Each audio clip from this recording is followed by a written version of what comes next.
Sparky.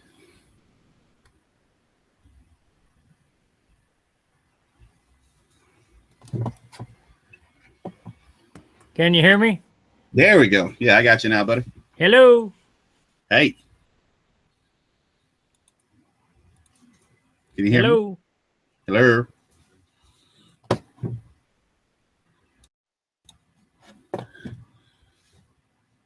Can't hear you no more. How about now? There we go. Can you hear me now? All right, good. Okay, I'm going to have to switch cameras. This camera is really no good. Control room. I don't understand why I can't get the banner up there anymore. Let me see here. Let me switch cameras. Hang on a second.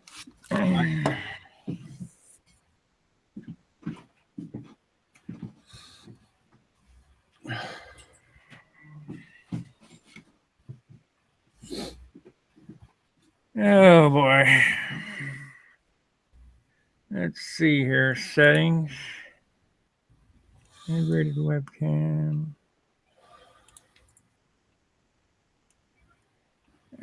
Oh, that's communications. Integrated. Save. How's that? Is that camera better? Looking good. Can you hear me? Go ahead. How about now? I can hear you. Cool. I'm trying to get this mixer sorted out here. I don't know exactly what I'm doing.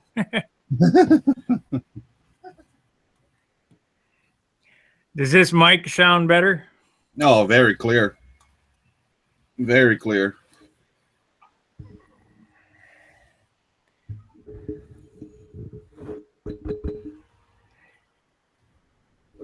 Check. Still clear. Check. I think I'm going to have to plug it in like this.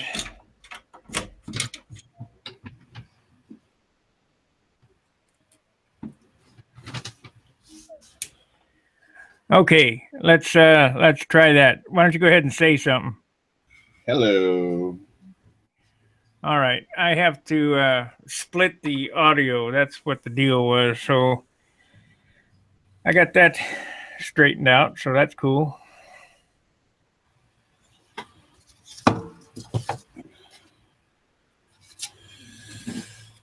Cool deal. Are you done yet? Actually started another plane.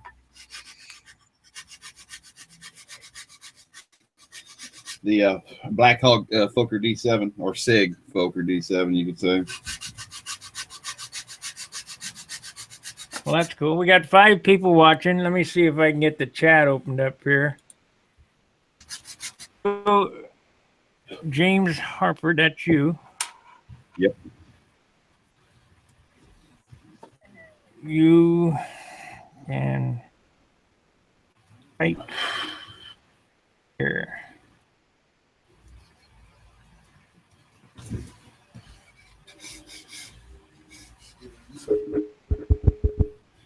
Breaking, break. Breaker 1.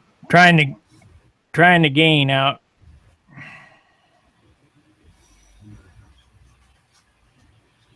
Is the output okay, or is it too much? You're very like crystal clear. You sound like you're right here next to me.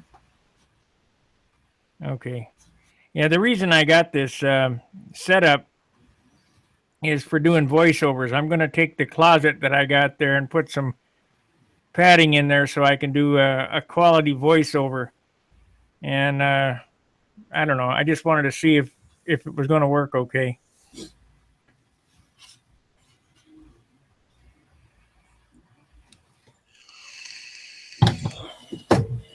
Well, we got 6 viewers, but nobody chatting. Let me invite him on Stunt Hanger. Let's see here. I'll pass the word to the control on the control line Facebook page right quick. All right. You got the link, or you must have the link. I'm gonna do it from my phone. Oh, okay.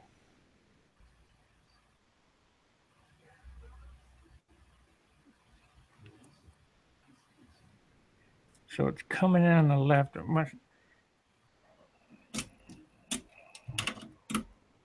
switch these around. Switch that around. That's the left or the right. That's left.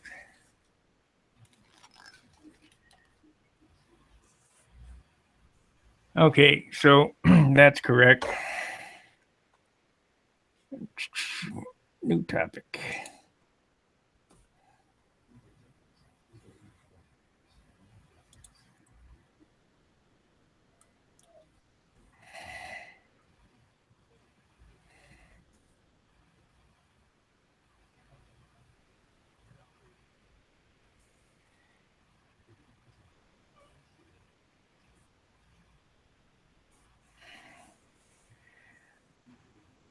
I bet Tom Creasy will be along here in a minute.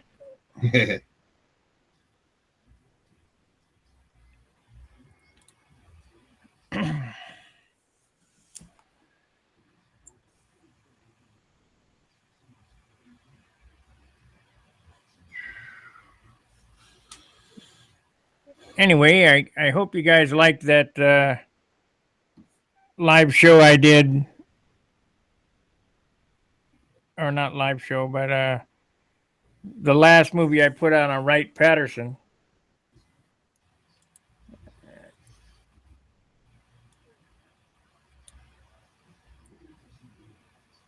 How's that? Did that help turn the volume up?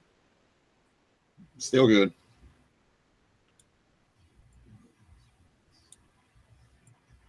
I probably really won't know until I play back.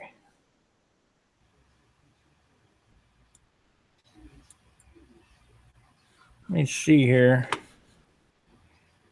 I can't believe the profile's missing. What the heck happened?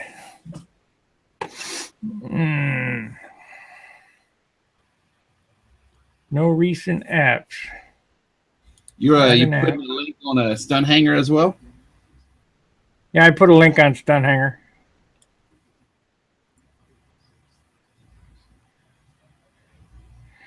If we get some more watchers here, I'm going to do a share screen. Al Rabe sent me a bunch of videos. Let me grab them real quick, and we'll bring Al Rabe in, and we'll watch a little bit of him too. Hey guys.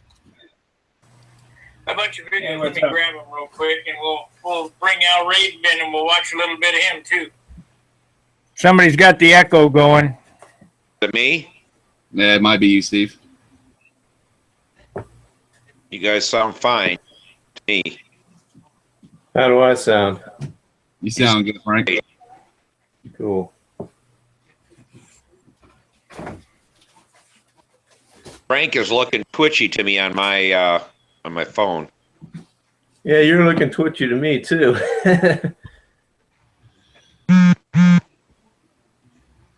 Let me see something here. Well, you guys better quit twitching. Hey, Steve, I seen Samantha's Banshee on the Stunt News this morning. That's a very pretty plane that she did. She did a pretty good job on it. For her doing it all herself, and that was her color scheme and everything else. I didn't think it was going to look worth a shit, but I think it came out pretty good. Now she's got me getting her some weird colors for this next one, so gonna definitely be another girl airplane.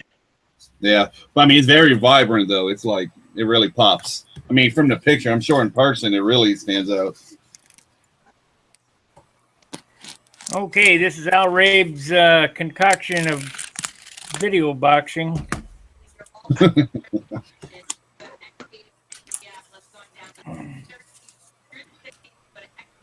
He has packed them so they don't want to come out of there, that's for sure.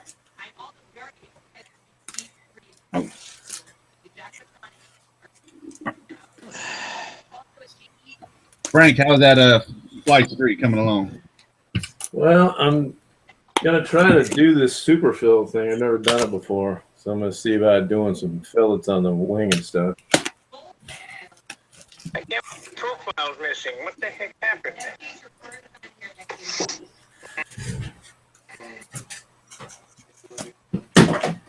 I will be doing a complete Stunt hanger. Yeah, link on stunt hanger.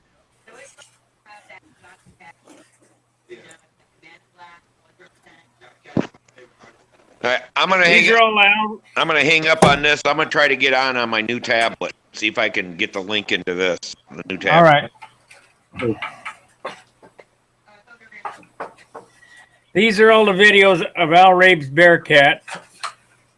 And I'm going to pull one up and we're going to see if we can watch it together. I'll do a screen share, which I've never done before on this, but we'll give it a whirl. Sparky, let me tell you a funny story of something that happened a couple of weeks ago. By random, the girlfriend asked me, she's like, "Hey, are you going to be doing the stream tonight?" I said, "Possibly." She's like, "Was Spanky going to be doing a stream?"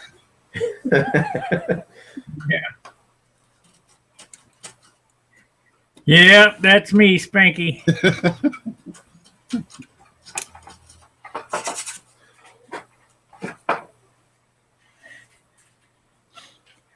All right, I took the last one in the series 15 because that should be a completed model, and we'll get it playing and see if I can't share it.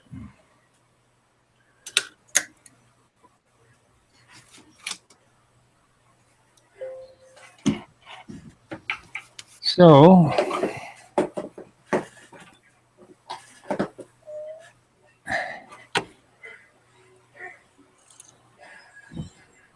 Next time.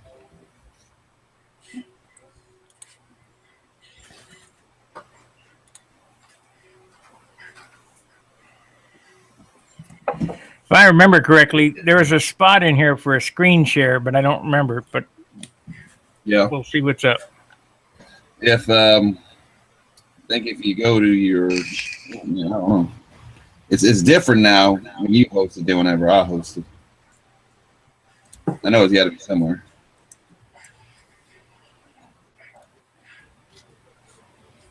Hey Tom, check it out. An LA 46 soaking Oh, cool. What's it soaking in? fuel. Huh? Yeah, fuel. I got that box, that all them engines this afternoon, right after me and you got off off our hangout. The 20, I'm gonna send it to Dane Martin. He's gonna work on it for me because it's whatever. The Enya 15 is actually not a bad engine. It got good compression. That LA 40 is practically brand new. I took the head off, took the back plate off. There's like no scoring, nothing. The piston is almost like chrome. It's like virtually new. It's like somebody ran it twice, just left it, and just gummed up. Yeah, I was getting ready for today or for tomorrow. I got me a little booth and stuff set up. Control line display for tomorrow. Oh, I see what you're doing there, Sparky. You're adjusting all the audio levels. Yeah, we're going to screen share this now. Cool.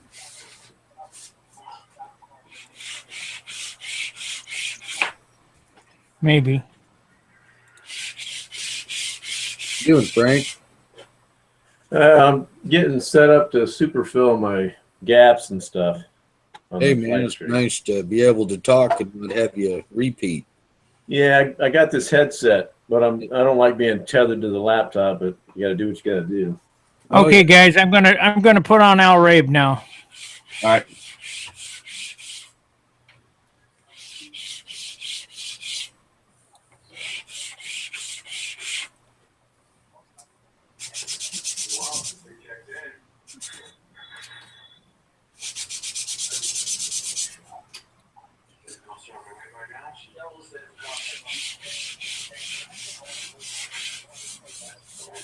We'll watch about 5 minutes of this, and then I'll turn the volumes back on.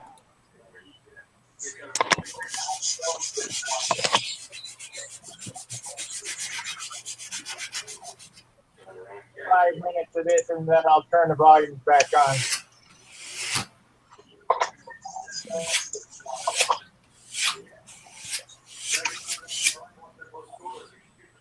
5 minutes of this, and then I'll turn the volumes back on.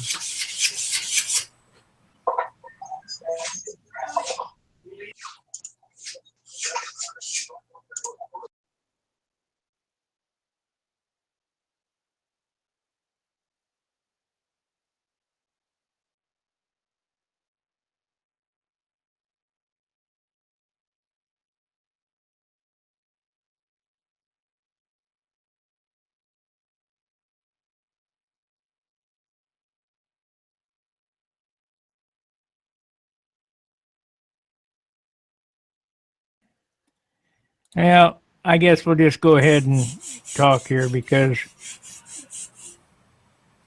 it's acting goofy. All right, everybody's turned back on. Talk away. Hey people, how y'all doing tonight? Hi, Rusty. Y'all have to excuse me. I know it's rude, but I got to eat a pizza while we talk. So I just came in from the shop. I tried to start a hangout out there, but didn't have a plug. Nice. Wasn't sure how to do it myself. I would have started it up.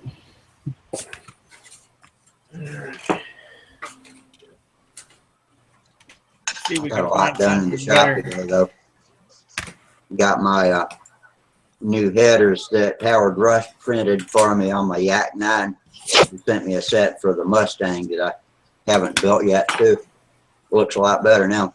I've been flying for 2 years with a piece of tape over where the headers are supposed to go. I tried making some and botched it, so I gave up and just left the tape on it. Got all the shear webs on the twisted wing. That was a pain in the ass.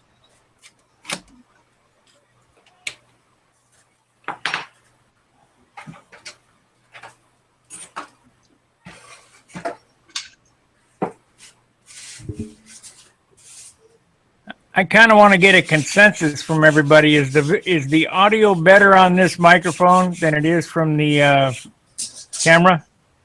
Oh, yeah. Very. I like it. Sounds Okay, fine. here I'm not Al Rabe's sure. making a canopy. Are you guys interested? What'd you say? I got the video on Al Rabe is going to make the canopy. Are you guys interested? Heck yes. Yeah. Okay. So everybody, I won't turn nothing off. Just everybody watch the video instead of talk. Okay.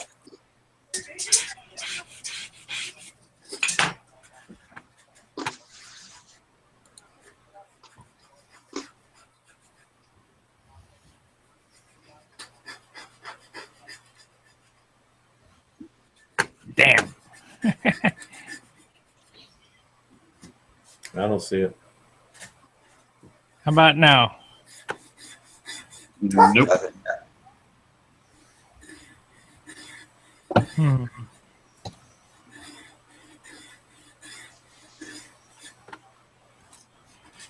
I'm going to close this out. I'm going to screen share it again.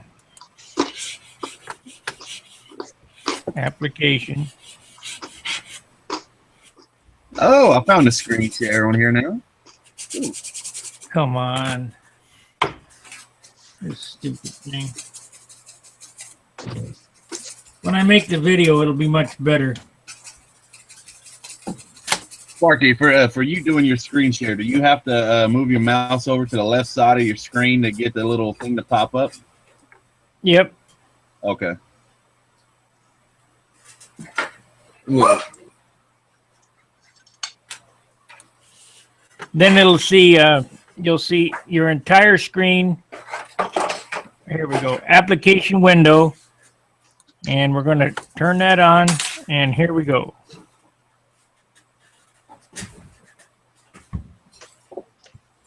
come up? Did it come up There for it is. everybody? Yeah. It's up now. I don't have it. It went away. No, wait. Oh, No, there it yeah. is. Click on stunt hanger. Yeah. Click on stunt hanger and it'll stay up. Where's that at? Oh, okay. Yeah, at the bottom. Right. I got you. Oh, cool. Everybody give a thumbs up if it's working. Okay, great.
I'm guessing there's no volume on this video. It probably is. It's probably just going through his Sparky's headset.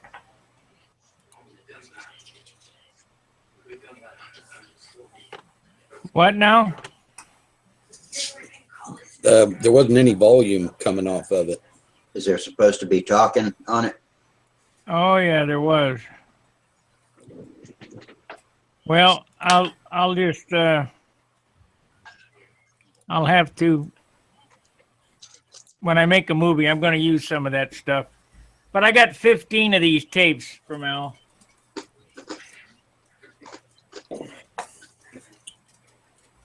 Yeah, I'm going to be getting ready for a canopy install here real shortly on a fuselage. This will be a good video to watch. That one there you'll see in a while because I won't be building the Bearcat right away.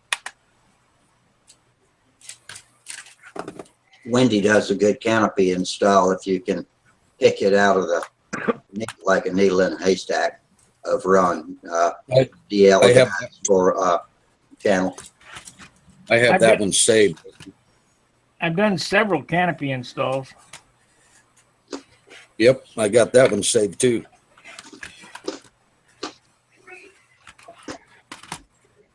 So that's 15 of Rave's Bearcat, and I got the Bearcat kit. So that'll be a project. When are you going to start it? Oh, this winter sometime. Winter's almost over. Yeah, you think? Just getting started. How you doing on the Nobler? You back home now? Yeah, I'm home. Let me turn this contraption off here and I'll put it out into the shop. Cool.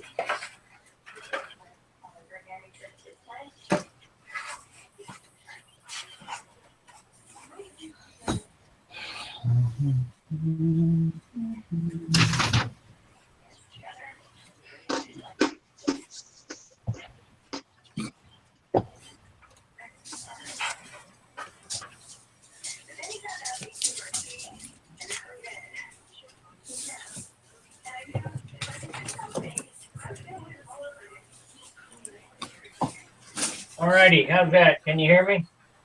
Yep. Yep. Is it as clear as the other microphone? It's not as clear as the other microphone. The other microphone, it sounds like there's no echo at all. Okay, yeah. This is the one I'm going to use for my voiceovers. All Yeah, right. that was great for the tutorial.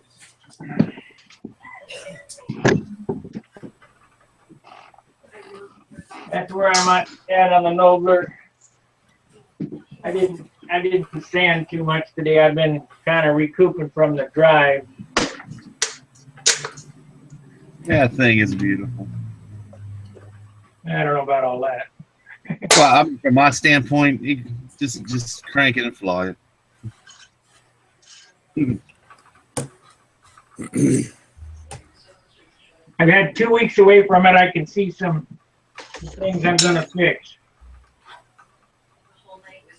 Going to work on the cowl line.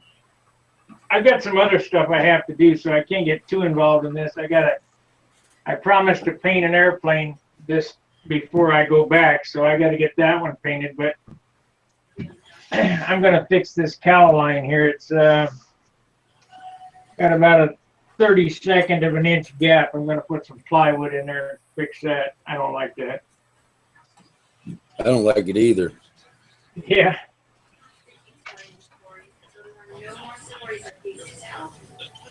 Instead, we can tell the kinds of stories that end with ending. Yeah, looking good though.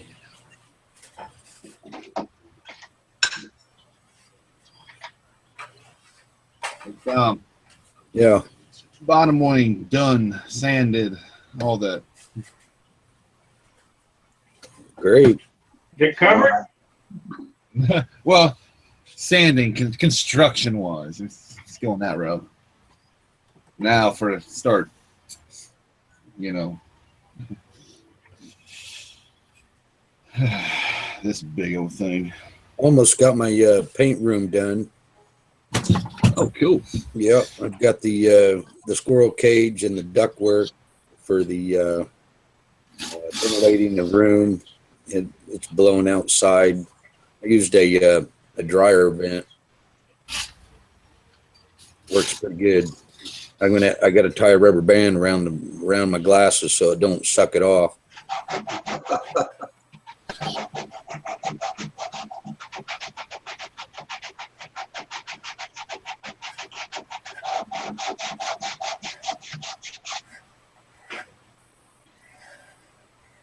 Good Lord, this wood is hard.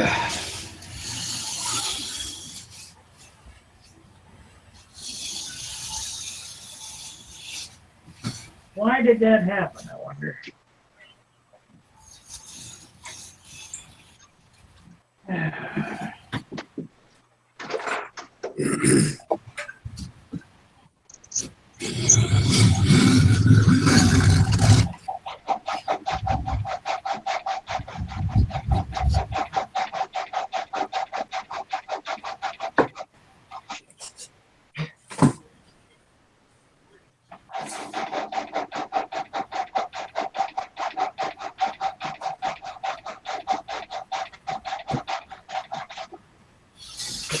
How do you get this back to where it'll swap pictures every time somebody talks?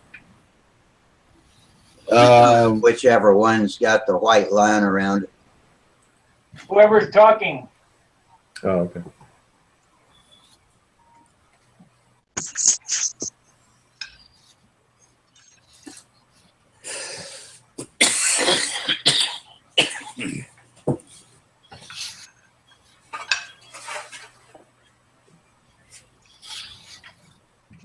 So how hard is this superfill to sand?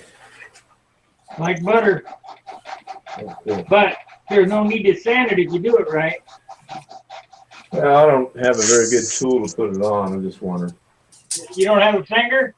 Well, yeah, yeah. I knew that was coming. Hey, it's just like silicone, man, just like caulk. I love Sparky's sense of humor. Don't lick your finger. Put it in alcohol. Okay. Yeah. Yeah.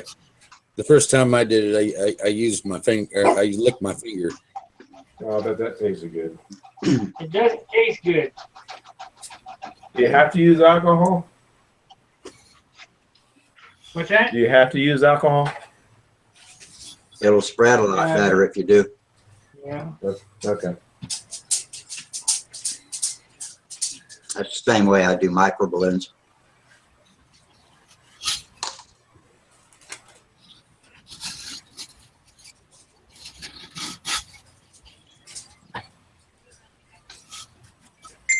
I don't know why I always have this problem.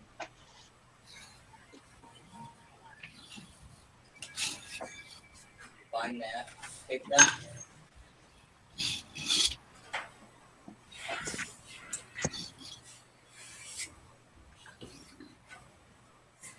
Well, does it look like a kit nobler or an art? What do you think? That thing looks awesome. Scratch build. Can't wait to build mine.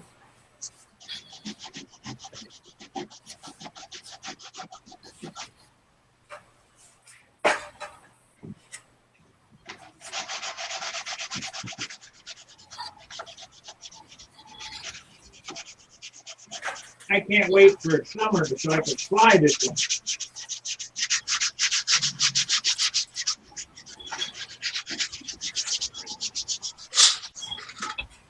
Sparky, you going to Brodak? What? You going to Brodak? Oh, yeah. All right, I'll see you there. I'm going to Brodak. I'm going to Joan Hall. I'm going to the Nats.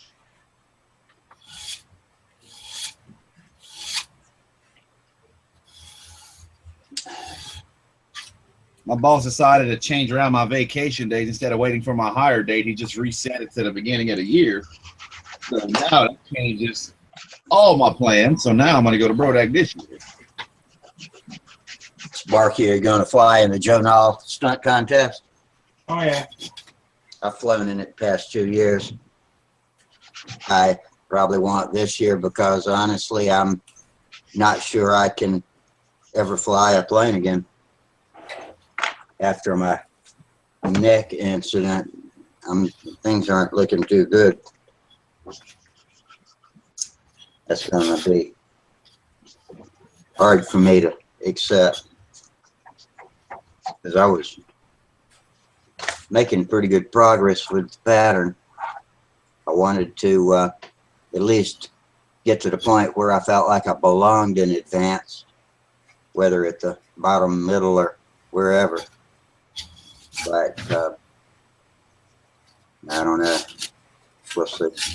You'll be all right. I'll keep building.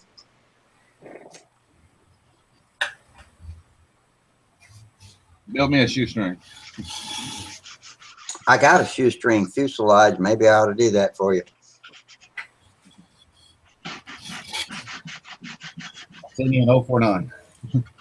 That I can do. Oh, no. Anybody see my video of the micro ringmaster with the TD-01 flying the other day? That thing had you on your toes, man. Yeah. Well, Ron Krebs had a flight that was about twice as fast as mine, too. It was really hauling ass when he flew it. I tried to flip it over and fly inverted, and it just rolled in. So I'm going to put more tip weight on it and put lighter lines. I had way too heavy lines on it. That was 15 feet. But it pulled, when Ron was flying it, it pulled them really tight. And I was surprised. I didn't see any bow in them at all. So that was spider wire, but it was 30-pound test spider wire. I think I can drop down to 4-pound test. Oh, yeah. Oh, yeah. But actually, I don't think the diameter is that much different. So I think it's when it gets greasy is when they get heavy. And that was a 5-year-old set of lines that we were using. I had a 35-foot set. We just whacked them down to 15. It's like them Dacron lines, or kite string, like I like to call it. It's all braided. It's going to soak it all up. Mm-hmm. How much does this superfill shrink? 0. Okay. I'm looking forward to trying that stuff. Sounds like it's easier to use than micro balloons, and you get a lot more work time out of it, don't you? What's the work time? I really like it. I tell you that. What's the work time? Huh?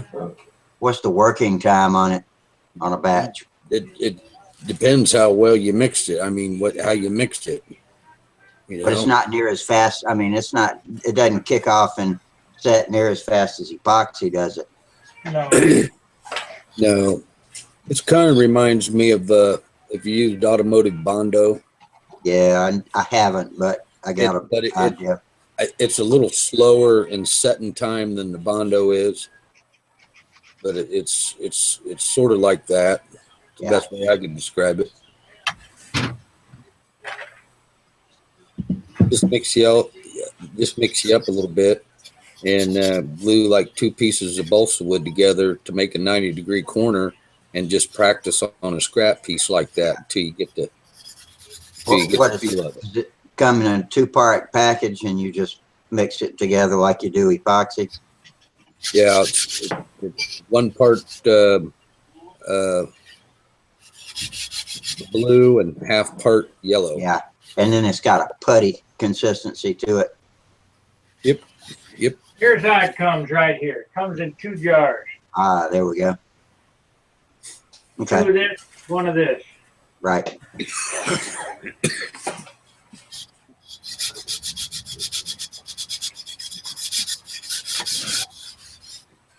Oh, man.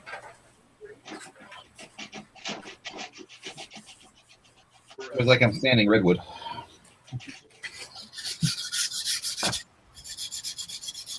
Using 60 grit or 40 grit. Man, I don't even know what the hell kind of grit this is. Maybe you better go back to the planer, bud. I need to, yeah. That's what I was doing to get the initial shape. I'm trying to sand down to get close to my lines I drew, but So that's all you got done today was just the bottom wing. is that That's all you got done today, Jamie, was the bottom wing. the bottom wing? I mean, I sanded the trailing edge, leading edge wingtips. I sheeted the center section, and ended up taking a 3-hour nap. So, that went part of my Saturday there. Yeah, well, I'll be right back. Saturdays are good for that. Sundays are even better. I mean, I've been up since 5 in the morning, and I worked this morning for a little while, so I was tired. At that, I messed around with them engines for a good hour or so. Hey, you want to see my display sign that I got for tomorrow's swap meet? Sure. Pulled it out here.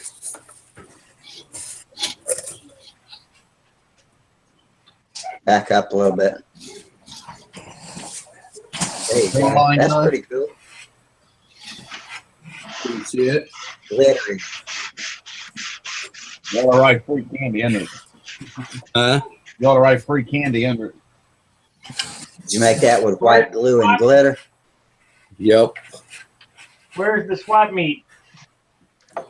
It's in Iowa City. I probably won't make it. I've already. It's mainly RC, but I'm going for control line hardware. And I gathered up 90% of all my RC stuff is going there. I'm selling it all. I've only got 10% I'm keeping. Hoping the money I get buys me a bunch of paint. Oh, speaking of fines or whatever, I worked for AutoZone a couple of years ago as a night manager. And today I got a letter stating some kind of class action lawsuit that I was involved in that I knew nothing about, and I got a $40 gift card from AutoZone. So I'm Oh, gonna buy $40 worth of paper towels. Cool. They're gonna love me. Hey, that's great. Couple of cans of brake parts cleaner too. I always get an extra can when I go in AutoZone. These are the towels that I use. They come from AutoZone. Yep. Yep. They're about $5 for two, so I can get 20. I can get 40 rolls. I just go to the wife's stash and I steal her bounty. They don't work I as like good as those. Yeah, that's Oop. true. That's okay for me anyway. Out in the shop now, I have the blue towels. I'm working in the garage. I definitely have them. Well, I got a good score today, other than you mentioned. I think I Brand made new it in the box. for me. Huh? I didn't even know I was involved in any class action.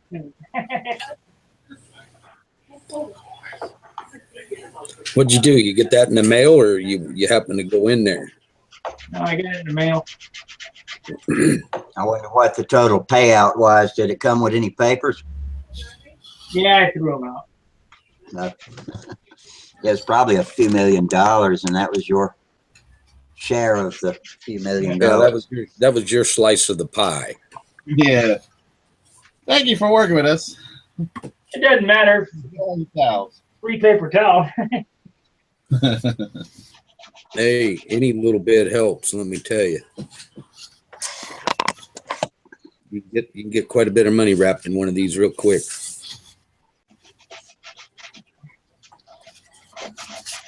Hey, Chris.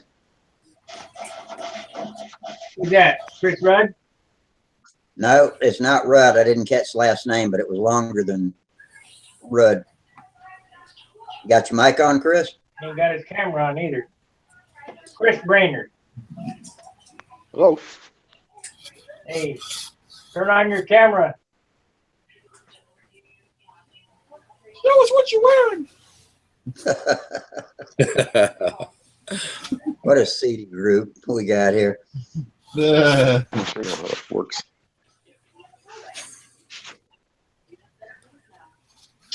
Turn it on. Turn it on. Yeah, that's a wipe all the time.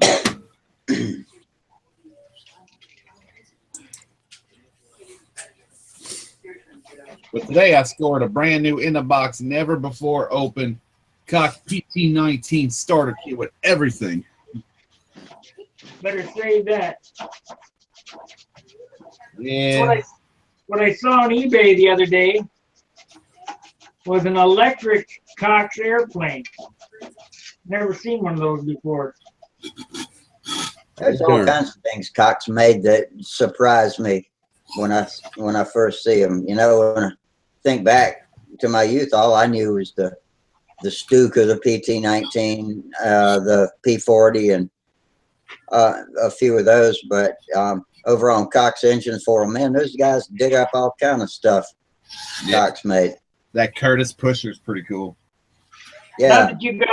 Not that you guys fly Super Tiger 60s, but the other day, Jerry Huff and I scored 4 13.6 colors each, brand new rev ups, and 2 11.6 rev ups, brand new.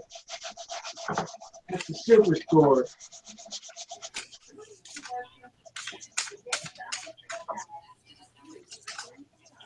Yeah, I traded an Enya 35 and a part in the 35 for the Cox.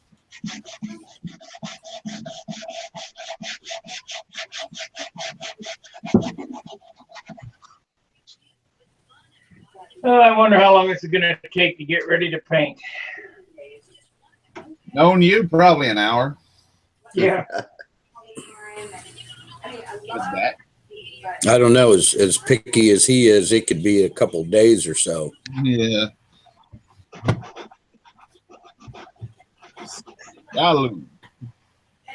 What you got there?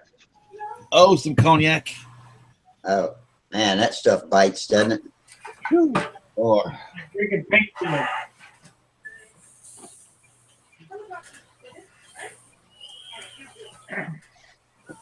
right. I got a new canopy from Bodak and a new spinner. Yes. I didn't really like the way I cut the canopy, so I ordered another $10 canopy. They're pricey. Well, a canopy for what? Nobler. Oh, You're I not, cut this one a little too short. you're not going to use the magnesium spinner? This aluminum spinner. Oh, I thought you had a magnesium on it before. I do, but that's on my other engine.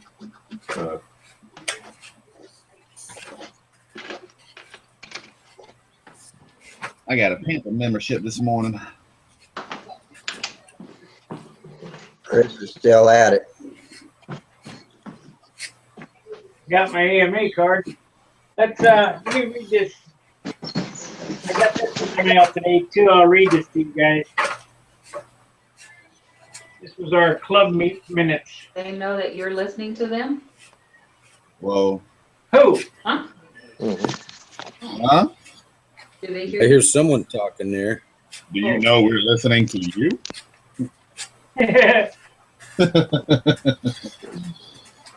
Sorry. This is the Lafayette Escadrille Control Line Model Airplane Club, January 8, 2017. Dear Control Line sportsmen, the Lafayette Escadrille Club met on December 15th, and the notes Now they can sit from that with me. meeting are missing. The renovations of the Grand Glazed Library would take place sometime during 2017. Meanwhile, we'll meet at Woodside Trail Condo Clubhouse in Baldwin. See the enclosed map. The dates have changed. So you're not going to get a letter from the club. I guess the minutes are meeting. Missing. So whatever. I got invited to join the Baton Rouge Club. Now I just got to get an AMA membership before I can do it. I got my scores from Broken Arrow not too long ago. When I flew Saturday last September. Excuse me.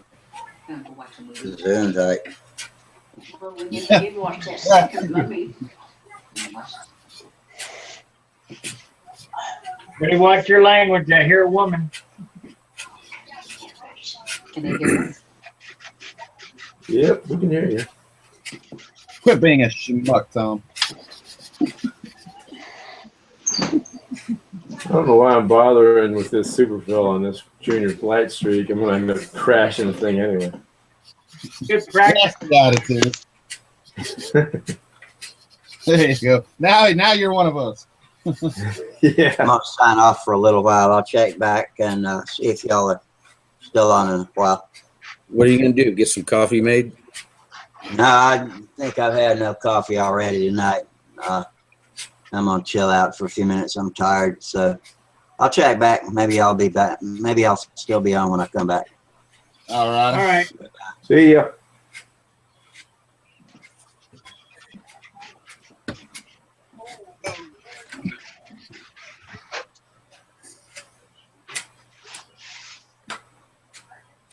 Yeah, I'm getting up pretty early. I'll be up at 4 o'clock tomorrow morning.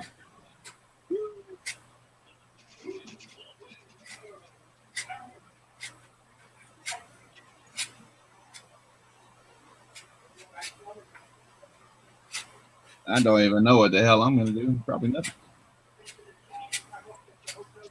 I'm going to cover my plane.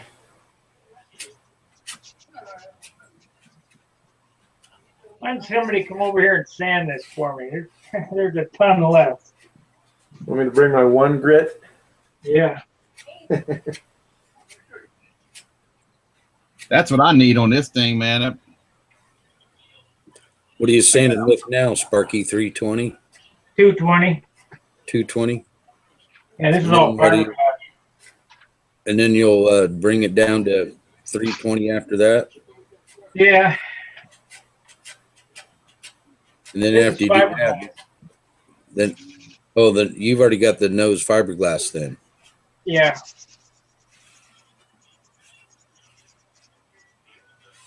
What do you do? Just mix up Z-Epoxy 30 minute and just coat it on there and then scrape it all off and let it dry? Oh, it's got fiberglass on it. Cloth. Oh, like half ounce or 3/4. 3/4? Okay, Sparky, I got a question for you. I got an answer. I hope.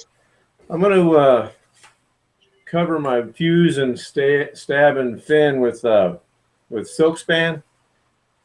Now, can I, like up here where this flexes, can I put one piece over that whole thing? No. I got to do it separately. You have yeah.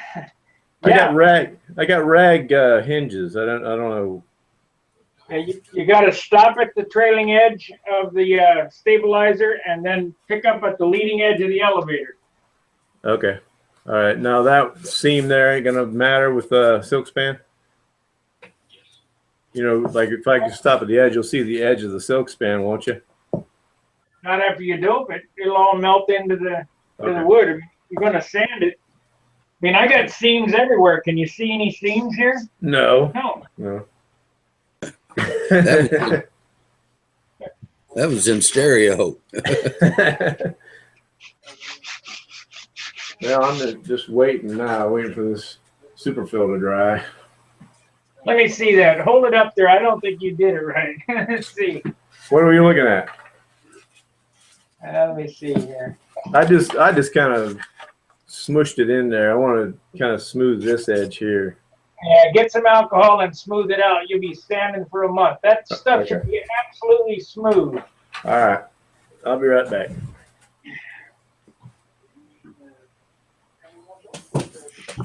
Should look like that.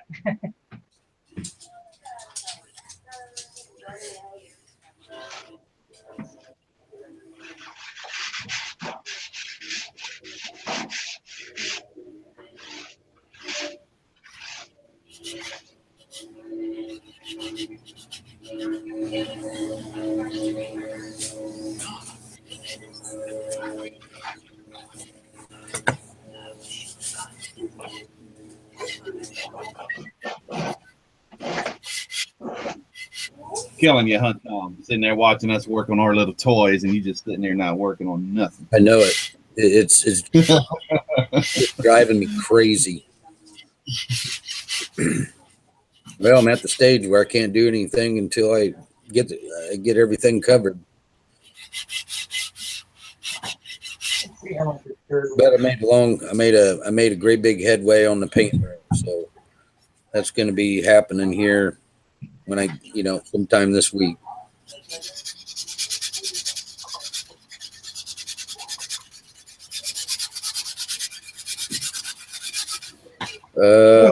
I say 44.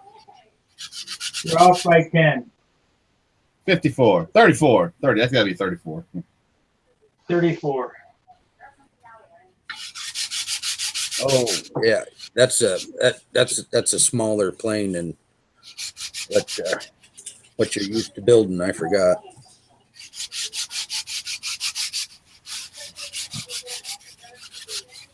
Ooh, man. Whew. Like I'm shaping Jim Bowie's oak tree into a leading edge here.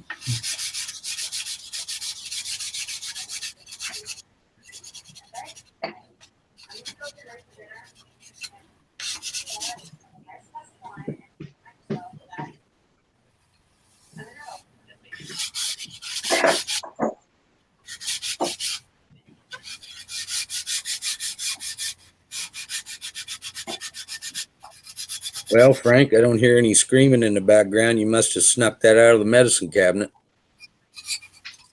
Let me see what you're doing there. Yeah, 91, that's good.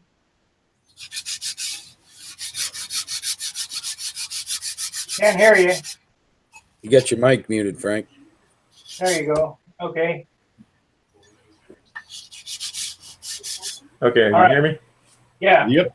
Okay, I just wet my finger with it and smooth it out. Yep. All right. Let me show you what it's supposed to look like. Okay. Okay, do you see this fillet here? My screen's froze up. Oh yeah, There. yeah, I see it. See, that's before it's sanded. It should be smooth just like that before it's sanded. Okay. This side is sanded. So there's not hardly any sanding to it. All right. All right. I'll get at it. You ever did any caulking windows or anything like that, Frank? Yeah. Yeah, I have. What you could do too is get yourself a hand towel and fold it a couple times, and then you can actually stick your finger over that towel and pour a little bit of that alcohol on your finger to keep your finger completely wet at all times. Would a paper towel work? Yeah, just set it on your bench there, and then that way when you want to get your finger wet, you won't spill it all over the place. It'll just spill on the towel, you see. Gotcha. See, that's all the sanding it took there. I mean, it doesn't. If you leave it like that, you'll be sanding for a week. Definitely don't want to sand for a week. Yeah, you'd be looking like me right now.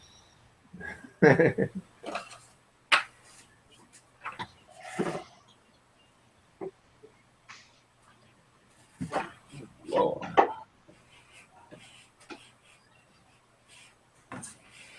No, I wish I had a belt. Hey Frank, is there any way you can tilt your camera down to your airplane while you're doing that? How's that? There you We're keeping an eye on you. go. Yeah, Every finger brand. wet again.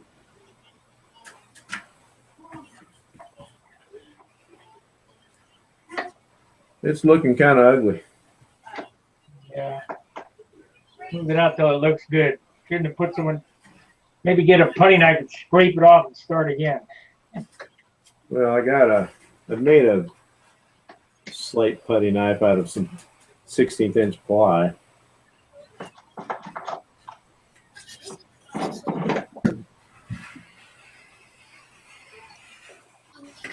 There you go.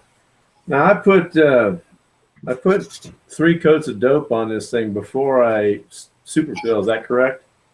Yeah, but you know what? Wipe all that superfill off real quick. Wipe it all off. You should not have superfilled till after you have it covered. Really? Yep. I was just filling gaps.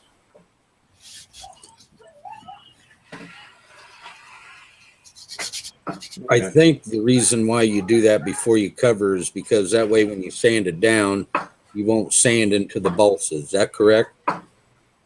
Dope hardens up the wood. I got you.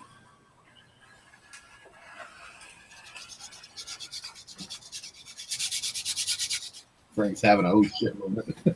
No, I don't know shit. I'm good. Why did everybody tell me this before? That's why I said I'm gonna end up augering this thing into the ground anyway, so it don't really matter. Oh, don't be so negative. It's just a fact of life. I mean, I fly RC mainly, and this is a totally different ball game for me. Oh yeah, you better get ready, son. It's about to get wild. Yeah, every crash I've ever had was because I was close to the ground, and that's all these things are, close to the ground. Hey, and when you think you're high enough, you're not. Yeah. I learned that on the first lazy 8 I did, man.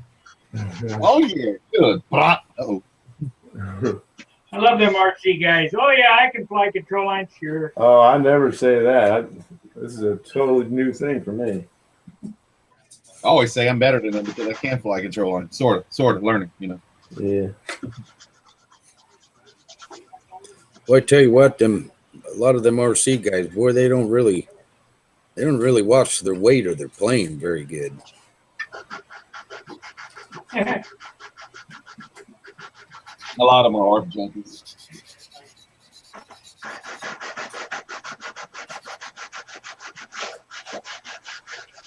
Now, should I put another coat of dope on this before I cover it, Sparky? How many coats you got on it? I've got 3 and I sanded. Yeah, you can go ahead and cover. Okay. Hey, that's something I forgot to ask is in between coats of sealing the balsa wood, or you don't really do a heavy sand. You just knock down the,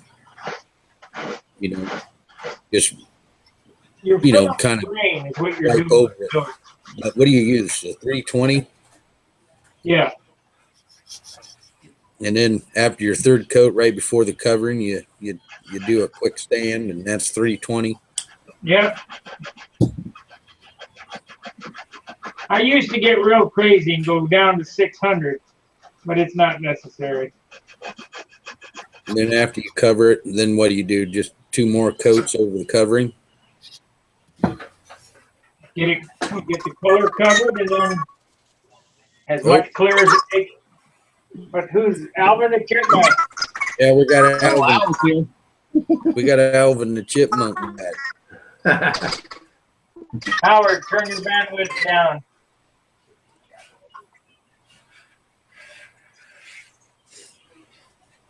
Alvin,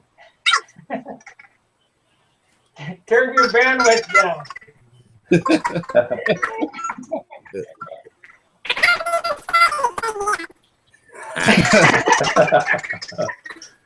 Howard, sing us the Lollipop Girl song.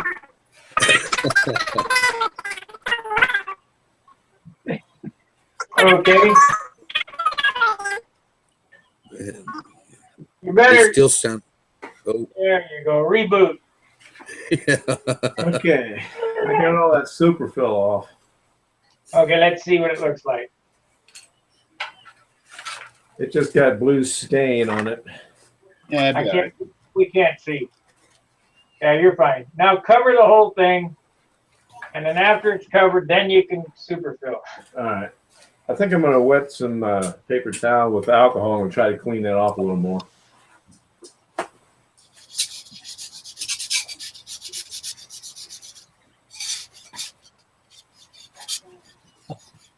How you doing, Howard? I don't know. I'm afraid to talk. Hey, you're good now. Well, here's what I know. If I enable Google Hangouts while YouTube is playing, even though I have shut YouTube down, I end up in the chipmunk land. So I'm not sure how to solve that problem, but as long as it works, hey, it's good. Well, did Bill Rutherford have a nice service? Yes, he had a good memorial. I've tried to get some video and stuff from the family, but right now they're being unresponsive. So I'm not sure what the issue is. Eventually, if I send enough messages or leave enough voicemails, someone will at least call me back and tell me to quit calling them. So. Well, they say the squeakiest wheel gets the most grease, Howard. Yeah, I hate to do that, but Sparky did make a request for some video. I can get pictures, that's easy, but videos and all are more difficult. And right now, they're just not talking.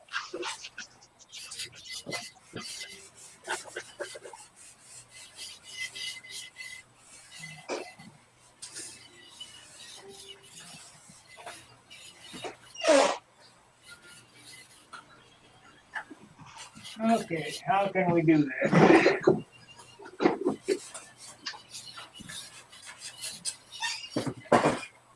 Uh-oh. Bringing out the heavy artillery now. Yeah.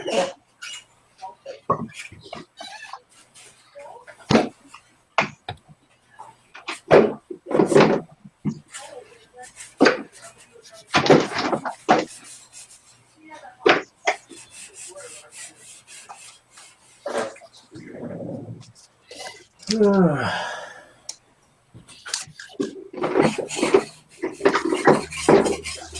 that's all coming off now.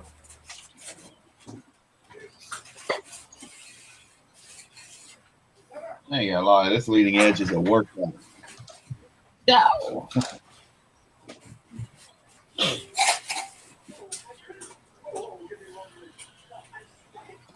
Here's what I need.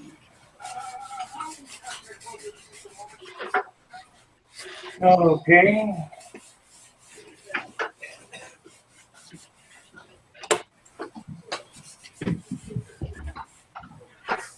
Well, that's close. Let's try that.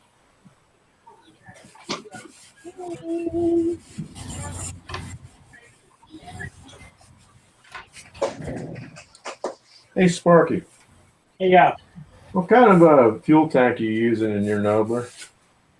plunk tank. I was looking on the Brodak side. I got a Brodak Nobler I'm going to be building, and they show a Univent or is it Univent, I think, tank? Uniflow. Uniflow, that's right. And I ordered the Uniflow tank that they showed, and it's not. Don't fit? No, it don't. Yeah. I'm thinking of building my own Uniflow tank to put in it to match what's on the plans. Run a bladder. Huh? Run a bladder. Yeah. I don't know. We'll see. It's gonna be a little while. We'll finish this.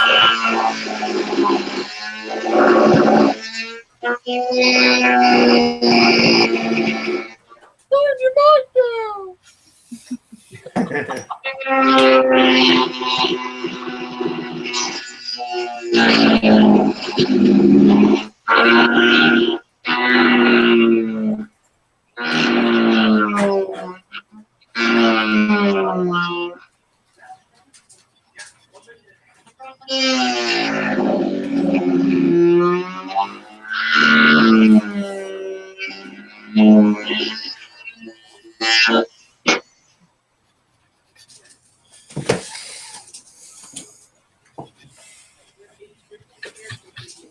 Well,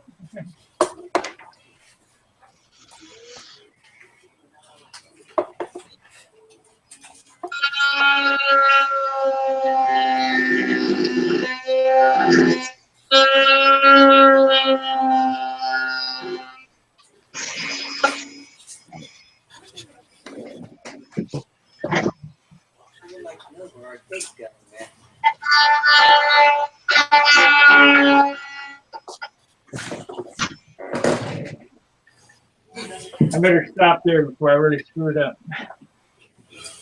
What are you doing? The hole for the needle valve? Yeah, it wasn't quite round, so ground it a little bit. Hey, is there a trick to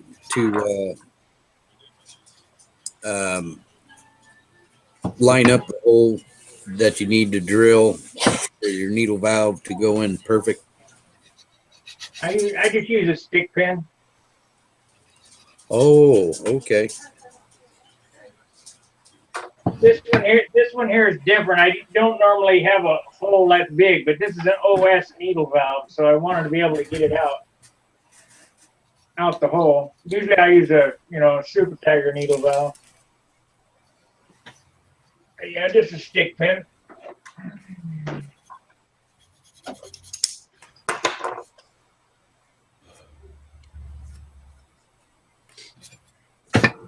Oh.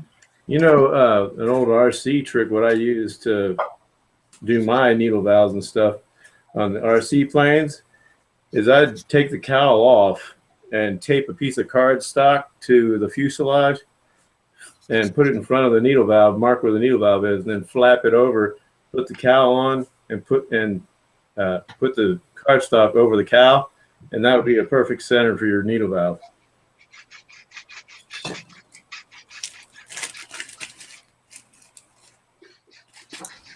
Say that again, Frank. Take a piece of cardstock, and with your cowl off of do you have a cowl on your plane? Yeah, but it's not in the cow. It won't be in the cow. It'll be in the fuselage. Oh, okay. I can't help you there. I was just wondering. The stick pin I just use a regular T pin. I never Okay. even thought of that. That's a pretty accurate way right there for me. Yeah.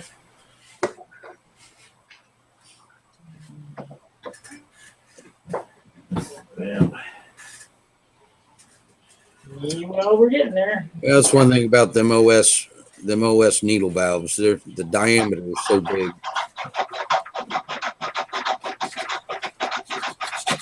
Hello, John.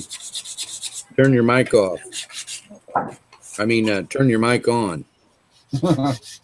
And your camera's not on.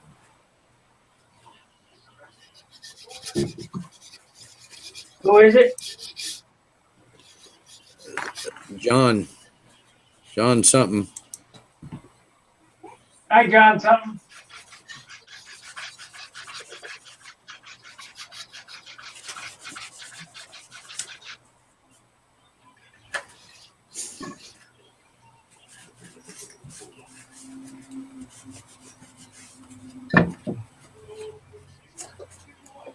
Well, we about got it.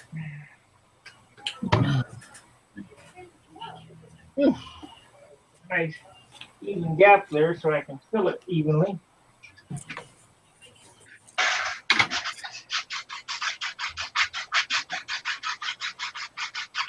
What's a good weight for an elevator and a rudder? How big? Oof. 15, 16 inches. Long, 3/8. Couple ounces. 3/8 thick. Huh? Couple ounces. Okay. I got my rudder and my elevator and horizontal stab at 1.6. That's good. And it's ready for covering.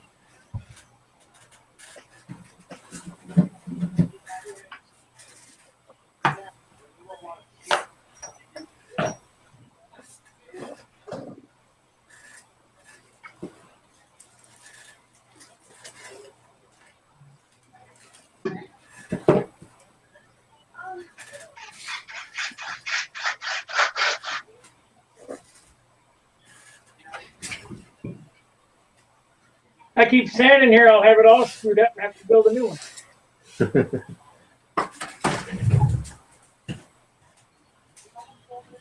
Well, every bit of sanding makes the plane lighter. Yeah.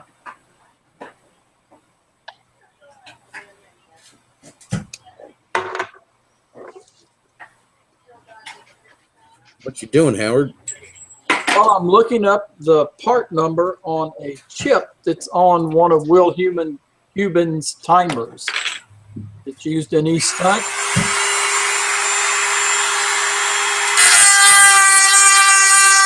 You hear that?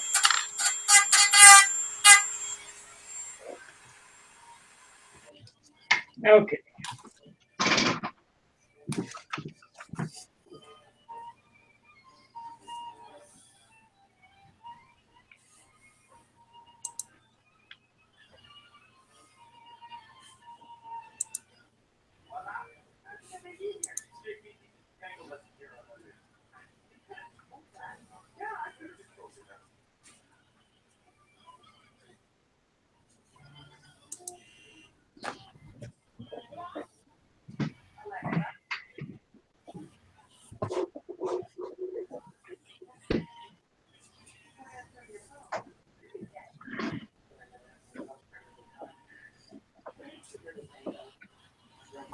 Oh man.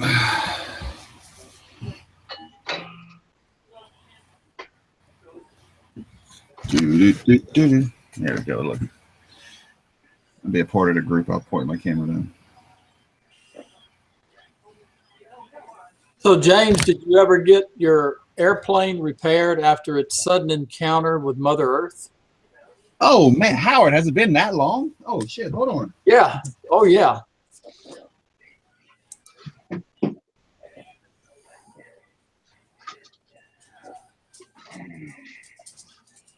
Oh. Mother Earth wasn't too kind, but Monaco was. What did you put it in Florida colors? You can't. Oh, You're in now that you the say wrong that. state to put that, man. Yeah, I mean, well, the wings was supposed to be all blue, but I ran out of blue. And so you put it orange just to irritate all the LSU faithful right there down the street from you.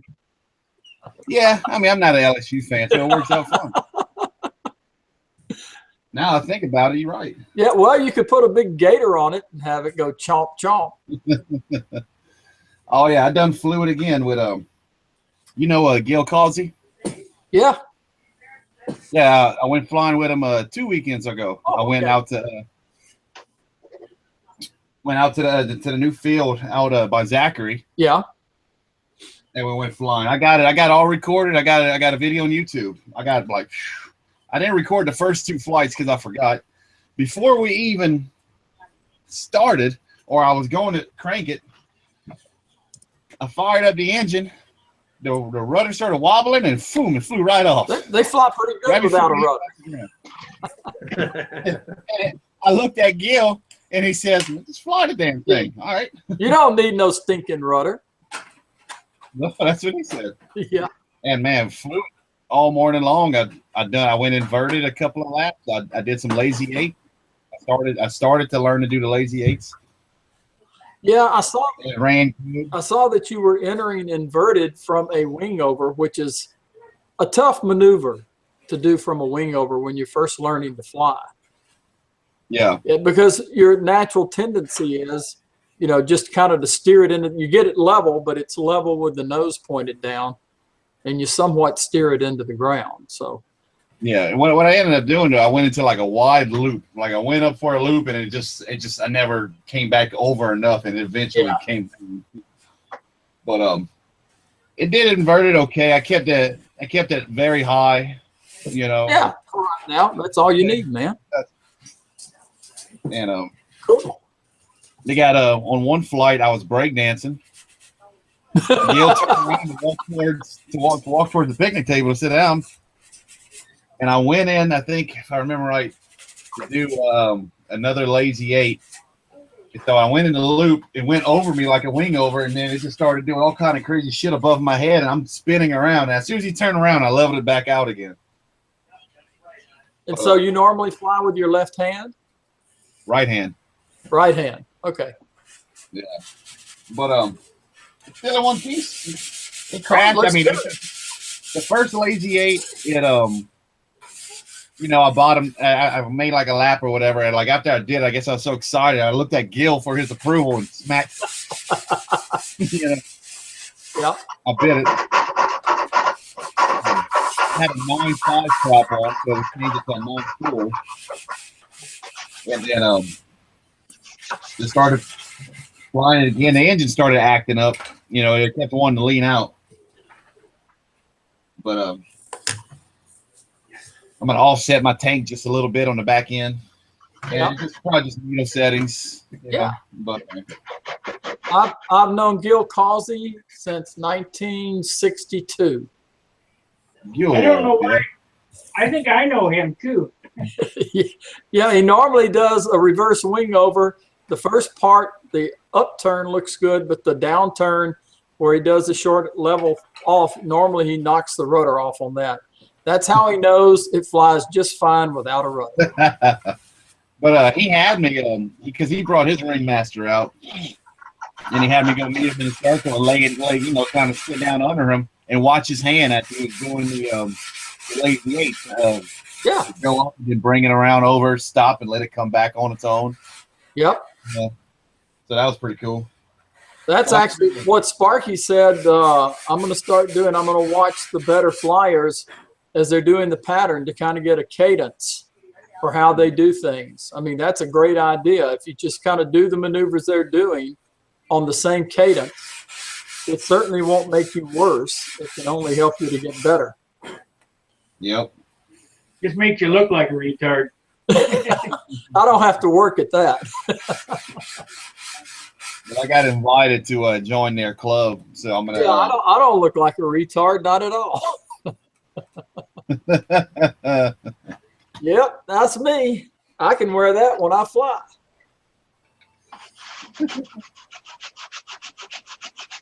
Now all this writing on all these parts is so small now. I can't read it with my naked or unnaked eye.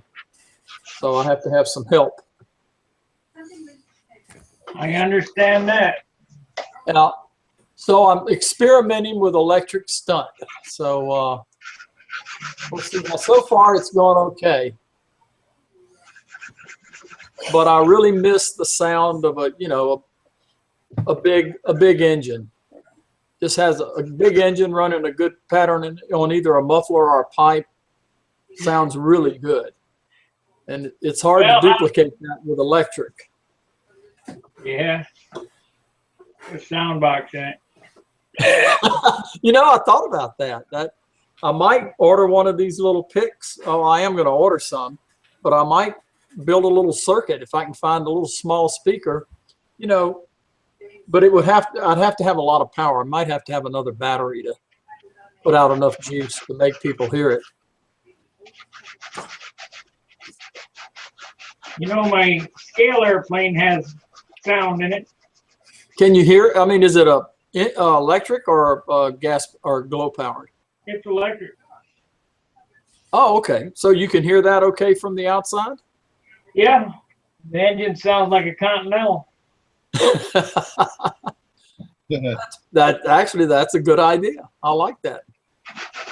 I knew some guys years ago that was doing it was World War I small electric scale. I'm talking like 1/8 scale and whatnot.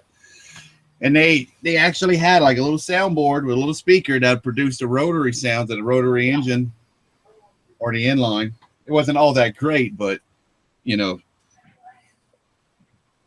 pleased them, I guess. I guess it was all right. I wonder if they make them to where you can program different sounds into them. Yep. Yeah. I think my sound card on the shoestring has 4 or 5 different motors. I think it'd be cool to have a Harley Davidson sound on there. Yeah. Oh. What sound card did you use? Do you have anything on Stunt Hanger about that? It's probably in my videos. Okay. On the shoestring. Okay, shoestring videos. Yeah. On my YouTube channel. Howard, are you subscribed to my YouTube? I think I did. I got 3 new videos from that crash video. I got 2 of them of Gil flying his Ringmaster in full motion, or sort of. I recorded on my phone. Yeah. Actually, I think it's pretty cool. And then I got the actual video of that morning of me and him flying. Yeah, I haven't seen Gil probably since 1970 something. But as a youth in Baton Rouge, I was we used to fly out at Greenwood Park with Charlie Melanson and Donnie Melanson and Jimmy Fife, Gil Causey, George Cleveland, Jimmy Point, Will Rogers till he moved away.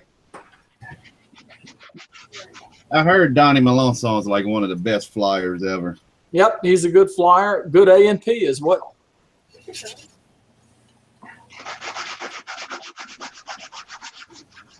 But the club they got now in Baton Rouge, I got invited to join it. So all I got to do is just get my AMA membership, and then I could get up in it. And what is it? What's the name of the club in Baton Rouge? The Baton Rouge Byliners. Okay. We had one back in the 60s, maybe it was even in the 50s, called the Flying Tigers. Wonder where they picked that name from. The Tuskegee Airmen. Yeah. All right, here's my number 1 helper. Yeah. Female or male? She's a female. Yeah, I wouldn't let any self-respecting guy wear pink. Oh, I didn't see the color. I didn't see the pink. Yeah, she's got a pink collar on. What's her name? Maddie. Maddie. Say, hey, Maddie, show 'em your collar. I can see. Hey, Maddie. About that. Yeah, she likes to watch dogs on TV. Really? Oh yeah. So anytime a commercial comes on and there's a dog in it, she jumps up in the chair right in front of the TV and starts whining. And sometimes she'll bark, sometimes she won't. But she always goes and watches. Yeah, I don't know. I don't know where mine took off to.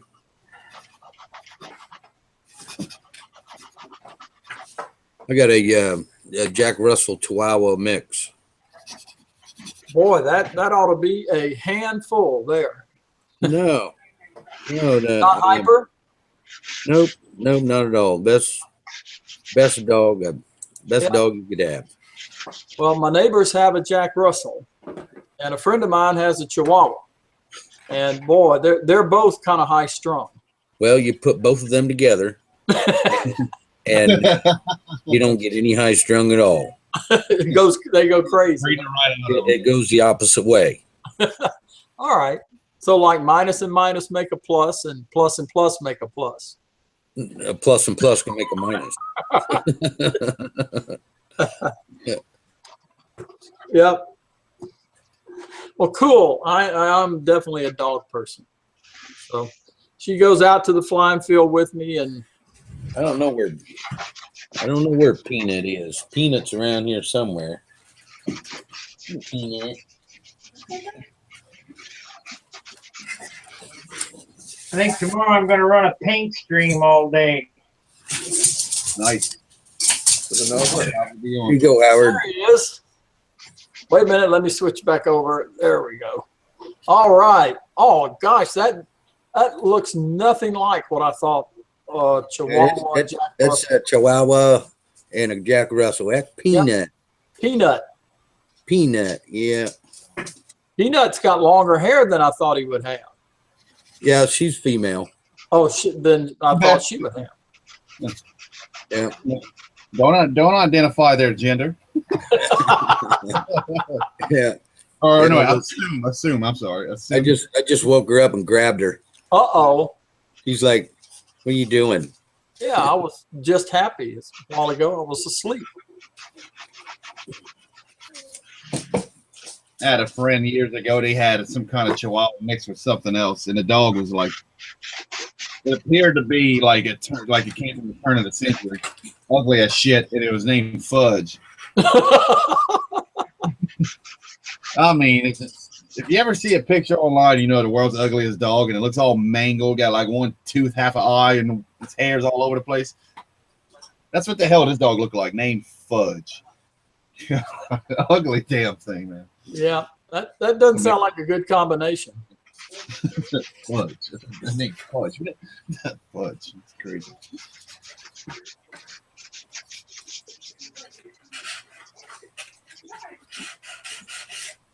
Well, Peanut looks like she is enjoying being a part of your day.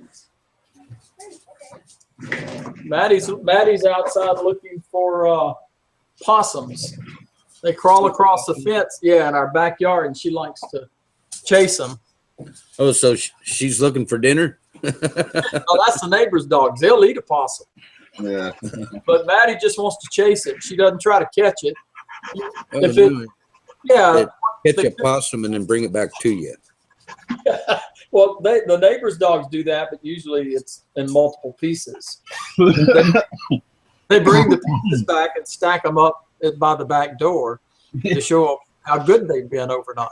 Well, I've got some friends that's got some mastiffs, and sometimes they wake up in the morning and there's a 100-pound deer laying in front of the door, and they can't even get the door open. Jeez.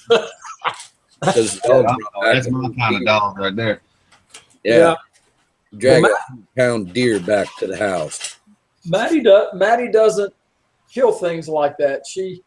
She's different than any dog I've ever had. She just likes to chase them.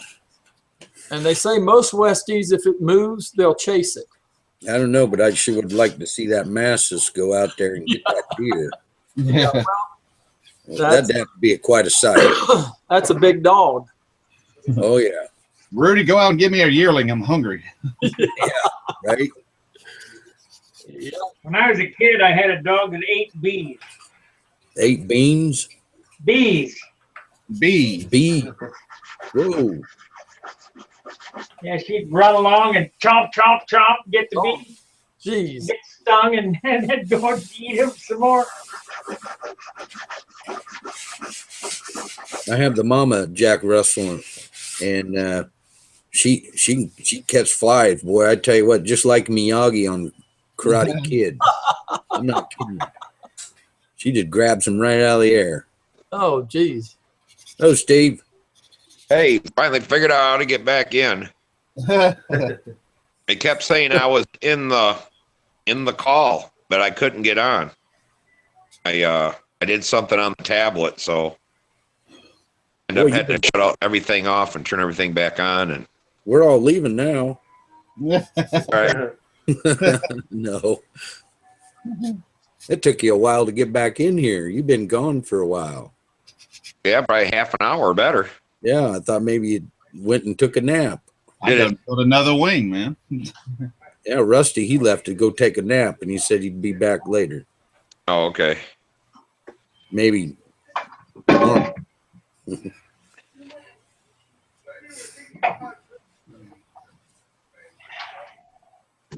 Lord. Yeah, what I was trying to do was show Samantha's wing and change the camera to front facing. Uh-huh. I don't know what I did, but I locked myself out of everything. What's it look like? I guess I'll have to hold it up. But she's got. Can you see that? I can't see when I'm doing it. The light from your ceiling fan is in the background, which blinds us. So we're blinded by your light. Oh, yeah. Like a deuce in the middle of the night. Hey, what's the I can see a leading edge. I see something black that's inside. That's inside going through the bays. That's carbon fiber. That's a foam wing with carbon fiber embedded. You need to drop your camera down or lift the wing up higher. There it is. There you go. Oh, wow. That's pretty cool. What is the carbon fiber in there for? Just because I made it an open bay, I put the carbon fiber in there like they do these 3D airplanes to stiffen that wing. This wing's so stiff. There's actually where the spar would be. There's actually one in there also. I see it. Well, that's the diagonal one going to the bottom of the tip to keep from twisting. And okay. Buried underneath the sheeting is another one. Yep. So, but it only adds 3 grams of weight to. Glue the sheeting on with foam safe CA, and that was 11 grams to glue all the sheeting on this wing. So we came up, figure we'll be under right around 3/4 of an ounce for all the sheeting for both wings. It's 580 square inches. 580 square. Yes, I tried to figure out some way to keep this airplane light. All the wood I got that came from Tom Morris all weighed 5.8 pounds. It was 4 to 6, but there was nothing real light, it was at the top end of it. So what's the name of the plane? This is the Tempest. Tempest, that's right. I remember you saying it, but I couldn't remember. Yes. We'll have that Merlin 40 in it. Got the fuse done. So hopefully by the next weekend we'll have the wing in the airplane, and she's got all the top and bottom box carved out, stuff like that. So it should be starting to assemble it next weekend. Yeah, I've got 2 airplanes ready to cover, but I had to make myself a paint room, and I put a air induction system in the room, and I think I got it pretty well because I got to put rubber bands around my glasses so it don't blow the glasses off my head. Suck them off my head. Damn. Yeah, so you're almost going to have to slow it down Is it gonna suck all your paint right off? Even just hear what you're painting. Yep. But I'm just hoping to just keep the fumes down and keep it out of the house, you know. Yeah. The fumes really bother me, and they really bother my wife too. I mean, we both get migraines when we get too much fumes. I do, and she does, and we don't even like perfume or cologne.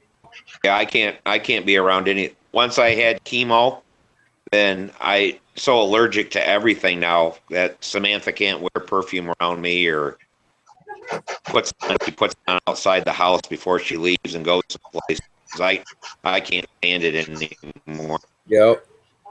At least bee stings aren't affecting me so bad. They said my immune system would come back, but it has never really come back that good.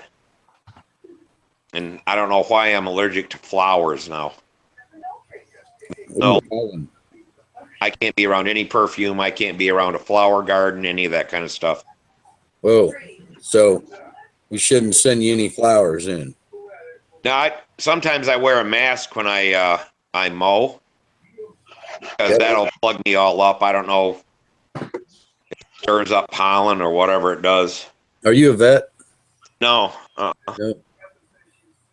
Well, I got some good nasal spray that's good, like right before I go to mow the yard. Oh, okay. Or it's like if I'm doing something dusty or something, you know, that I might be allergic to. Boy, that stuff works. What kind is it? What brand? Let me get it.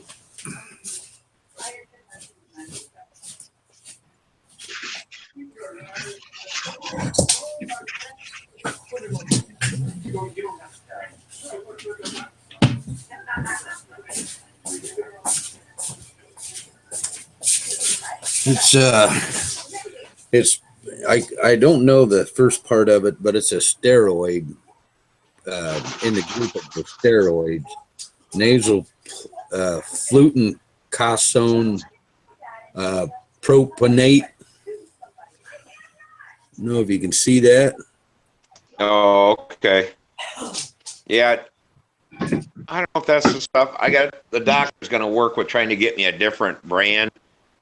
Because what they had me on, it worked good, but I was having this deal to where they thought I was having a heart attack or whatever. I just get really lightheaded and would lose my balance and all that, and they thought it was heart. And come to find out, I'm allergic to the stuff in that medicine, in that one nasal medicine they gave me. But yeah, I had stress tests and they catheterized me. They did all kinds of stuff trying to figure out what was going on because my blood pressure would go haywire and everything else.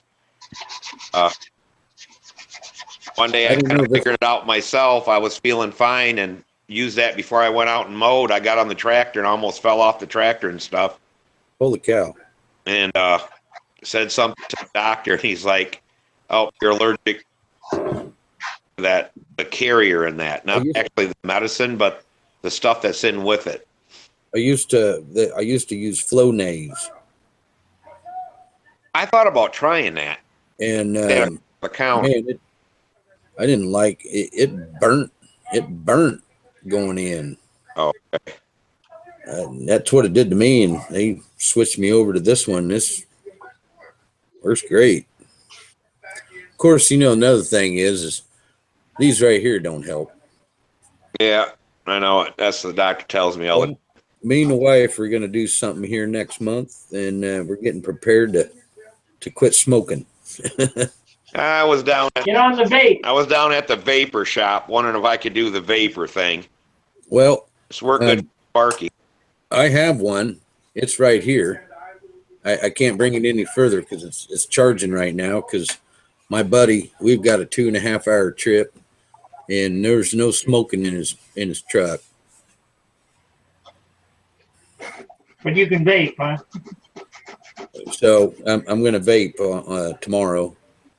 But I had to change the brand because I had some jungle juice, you know, I put in it. And he didn't like the fruity smell in the truck. So this time I got root beer. Hope you don't complain about that. I've never smelled burnt root beer before, so I don't know. It tastes real good. Tastes like root beer. Yeah, my brother's like that. I just make him pull over about every hour.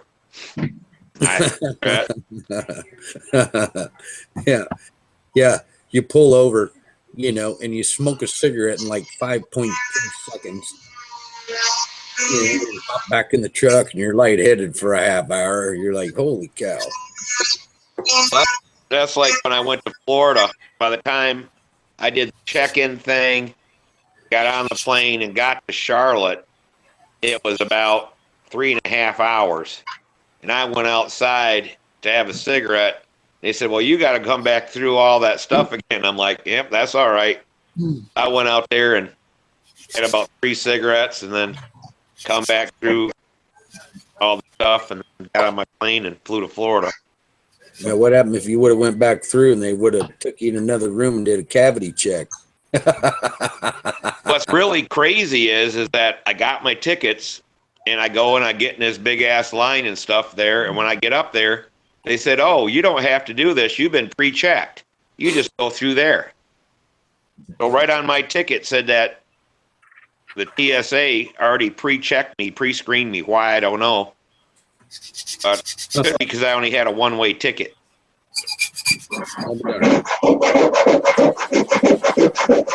Oh, it worked out good. I mean, there was nobody in the other line. That was the one that the pilots went through and stuff like that. I just walked up, walked through. Done. Yep.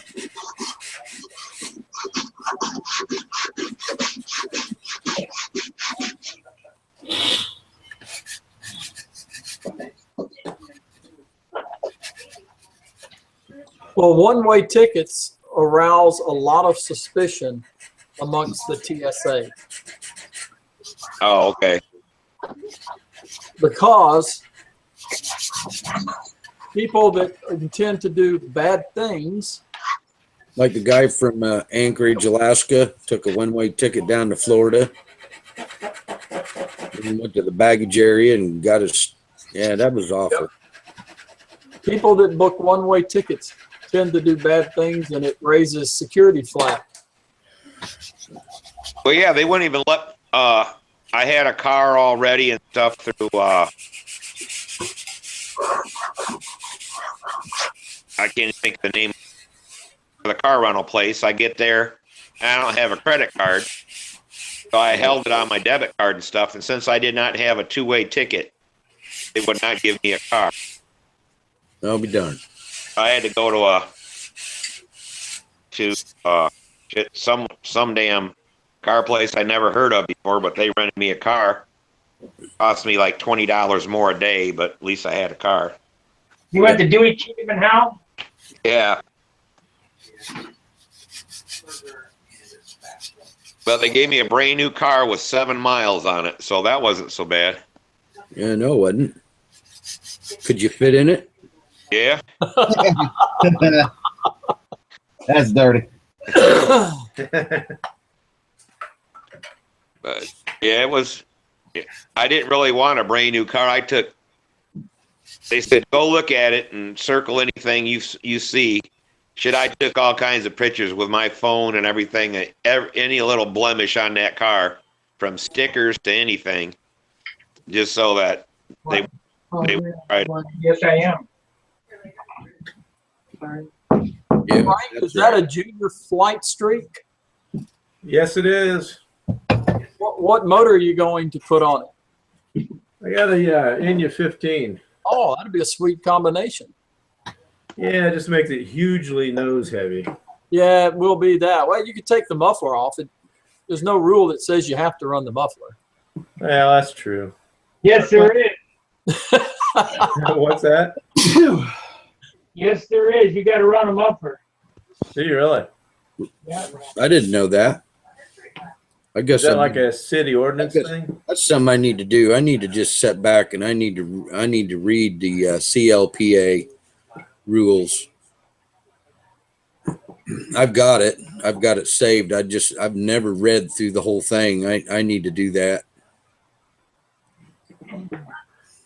Well, that's like that one year at the Nats. We had a problem with Samantha's. The first year we went, made us run a muffler, but yet right next door they were racing with no mufflers. How in the hell does that work? Well, the muffler, the small exhaust is considered a muffler. It's like an F2D. You have a muffler that goes on the back of the airplane, but it really doesn't attenuate the noise any at all. So, When we're flying the beginner stunt there at the Nats, right next door to us is all the combat guys. Right. That's F2D. Yeah, that's combat. But the racing, they have no mufflers. There ain't no back anything. That's the same thing with speed. Is just across the road, and they run jets there. And it's like, all right, we got to run a muffler here, but on the other side of the road, they can run a damn jet. Yeah, one of them pulse jets. Yeah. That's part of Pampa's doing. Pampa's rule. Oh. Well, hello.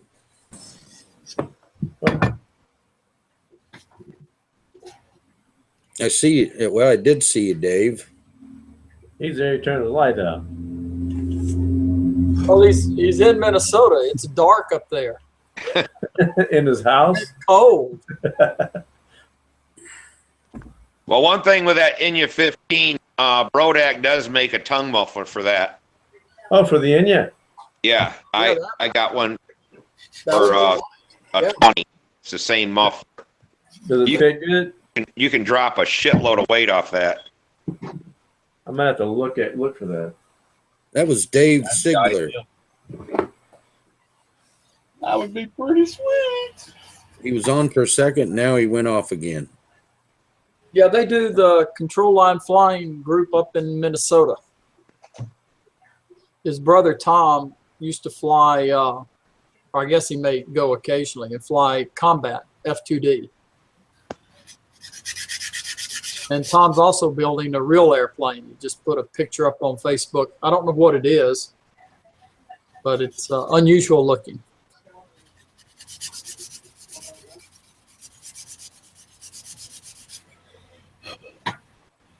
Sending my life away. Sending my life away. Is that a SE5 or something like that? Fokker D7. Fokker D7. All right. Oh, it looks good. Horrible kit. I'll say it on live stream. It's a terrible kit. Well, you got to build 3 of wings just like that. You didn't get the trailing edge saying it's very straight.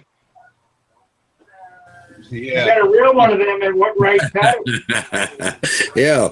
Say, hey, dude, I think you got some issues on that trailing edge. It's got, like these round scallops. Yeah, you need a little longer sanding bar there. No, he was trying to quit smoking that day, and he was really nervous. But no, the only complaint I had, you're supposed to use a straight standing bar, not a round dowel rod.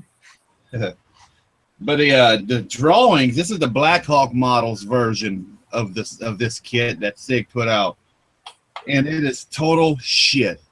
Like, I'm serious. Like, this thing is like almost like hand drawn. The ribs are not square. The laser cut parts do not match the drawings whatsoever. So it's just not that great. So sounds pretty precision. Yeah. But hey, it is what it is. They always say in the small print that the print on those plans are going to be off, might be off a 1/16 of an inch either way. Yeah, more like a 16 feet off. Yeah. Hey, Sparky, on your landing gear that you're doing, you put balsa wood right there for fairings. Yeah. And when you that's just 2 pieces that are glued on there to on the wire. They're glued with JD Weld, and then fiberglassed over. I seen an article where a guy took some copper wire and wrapped the landing gear wire, and then he put on his fairings on there, Not and like this. he said that the copper wire was used to keep the fairings from wanting to spin or break free from the landing gear. Well, these spin, they have broken off because they're on one side of the wire. Hmm. How did you get them aligned perfect? Is it just by eyeball or? Eyeball, yeah. Yeah, you get one twitched one way or the other. That almost What you doing there now? better, wouldn't it? What you doing there now, Sparky? Well, we gave away a Nobler because it flew so bad, and the guy, all he did was take them things off, and the airplane flew okay. I'll be darned. I'm Z-epoxying the nose one more coat Okay. in the cowl.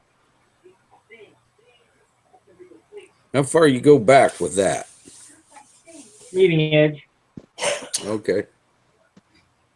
Will you sand that smooth once you're done? Oh, yeah. Never-ending sand job. Is that over the silk span, or you're gonna put silk span over that now? There's fiberglass on this nose. Oh, okay. This is the second coat.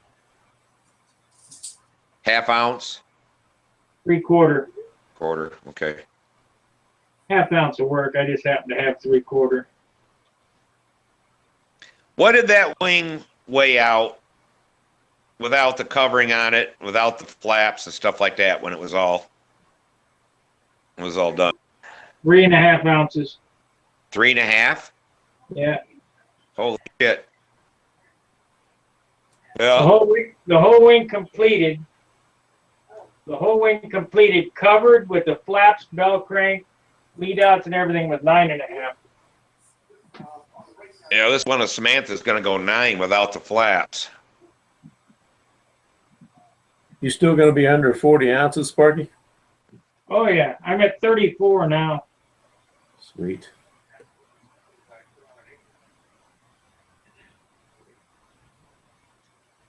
So with finished motor and tank, you should be near 50. 40. 34 ounces with the motor, tank, spinner, Oh, okay. everything except paint. Oh, okay, got it. Yeah, you'll make 42. 40, under 40. So you don't understand. When I set my target weight, I'll start painting, and when I get to that target weight, I'll quit painting.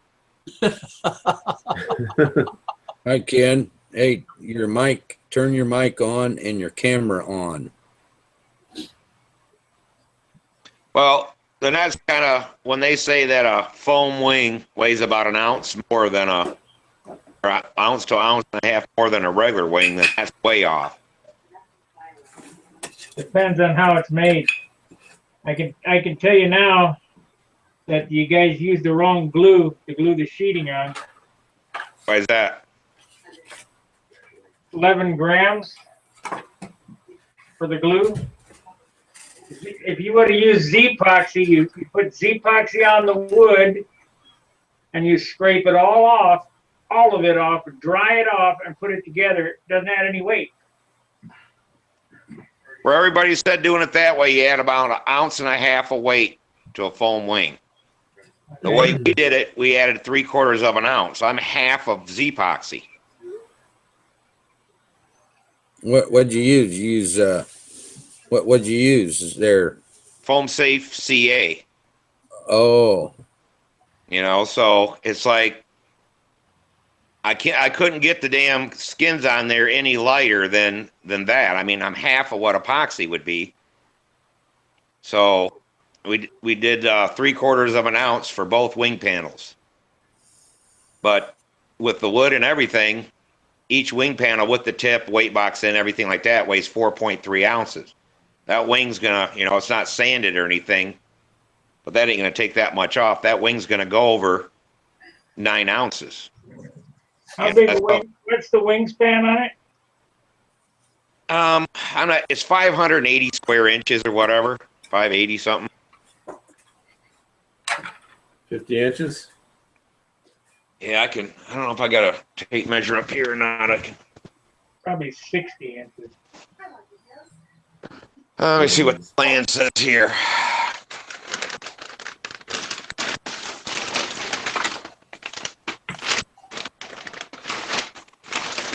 $55, I think. 51.5. 51.5.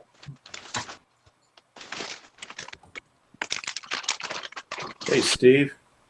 Yeah. You said that tongue muffler for that 15. They make one. I see a Brodak 15. Will that fit the Enya? No, they make one for the Enya, I believe. It's I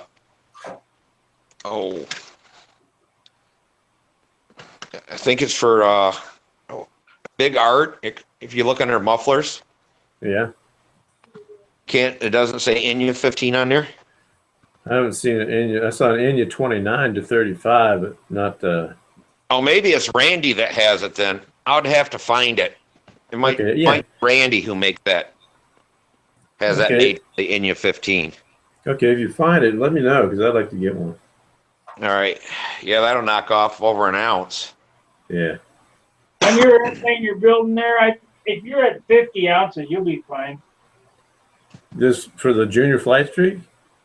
No, Steve. Oh, I'm thinking, whoa, that's heavy for a 31 inches. If we can keep it under 50 ounces, you said?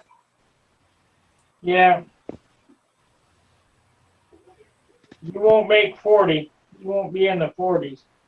No, that's what I figured. Well, that's why we're going to go with monocoat or whatever. That'll save a lot of weight. And there ain't much more that she wanted to paint it, but I told her, I said, we're going to be heavy on this one again.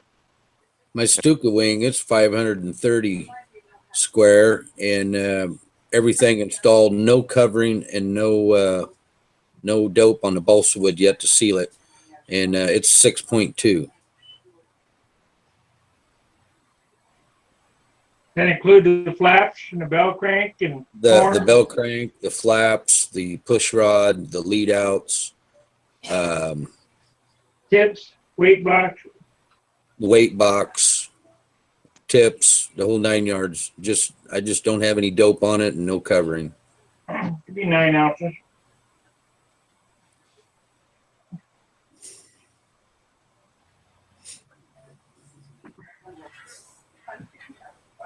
Well, that's about all I can do on that. Let it dry up. Yeah, what are you using, 15 or 30 minute? It'll be all night drying. That's epoxy. Oh, All right, guys. I hate to bug out, but I got to bug out. All All right, we'll see you. Next time. see you later, Alvin. Yeah, it's like I bought this Scork ARF that had been damaged in shipping, and I'll be right back. figured we'd silk span it and stuff like that. But that damn wing weighs 12 ounces. When I took the covering off of it, it dropped it by 1.25 ounces. And that thing's going to be a heavy airplane anyway. It's like, I don't know. I just can't see really painting it just for the reason that it's even going to make it heavier. Paint is heavy. Yeah. Heavy airplane anyway. It's like, I don't know. I just can't see really painting it just for the reason that it's even going to make it heavier. Paint is heavy. I'm back. Got some ultra condensed coffee. It's been reheated 3 times today. Your feet That's the best kind. Hang on, I got to turn YouTube off. There we go. Yeah, I'm in some kind of a loop. I'm hearing stuff more than one time. I got here through the YouTube channel. I forgot to turn it off. Now it's off. Oh, okay. Ken Bird is on here, but he doesn't have his mic on, and he doesn't have, A picture up. yeah. Steve Hines. Yeah, I got the camera on. I see Ken. When I first got on earlier, I saw Alan Parrott was on, but then he was gone. Is he from Louisiana? Yeah, he's from Slidell. Okay, I think I met him at the Joe Nall contest 2 years ago. But Alan Perret. oh, is that how you say it? Yeah, Perret. Something like that. Okay. Hey, James, Is there you coming up by yourself to Brodak, or? It's either going Who? to be me or me and the pregnant wife. Because there's some guy there in Louisiana that comes up every year by himself. His grandson came with him one time. That's Ray Doré. Oh, okay. I didn't know if you guys could share a ride. And Can you Yeah, guys he hear lives- me okay? He lives like 2 Yeah. miles. Sound good. Yeah, I hear you. Hey, Sparky, I've got this. I got my my Stuka done. I used a. I made myself kind of like a scale-looking hinge for the end of it. I like that. That's really nice looking. Are those pocket I got hinges? that. Yep. Let's see the pockets. Oh, well, you're. Oh yeah. Okay. And there's the Good end job. of it. Yeah. I got that from Mike Matthew Newman, I think his name was, 2011 Stunt News. Yeah. And he had an article written up on how he did a Stuka scale looking hinge.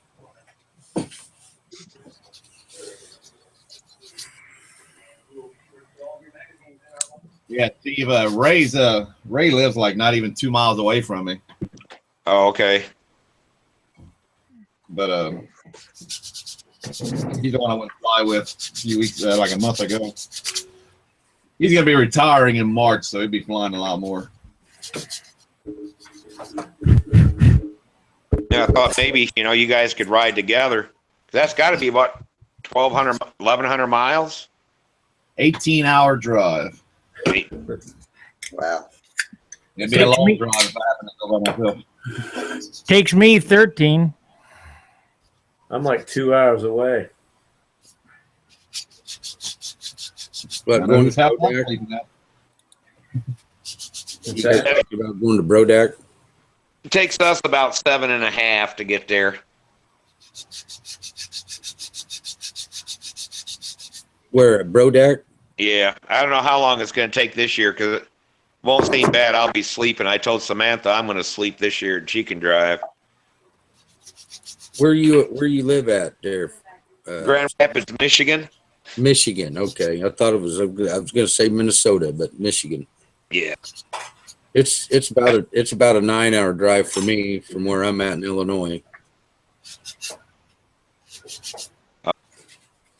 I got a fellow modeler that's just only 40 minutes away from Brodak, and yeah, he said, "Hey, you make it up here." He goes, "I got you a place to stay."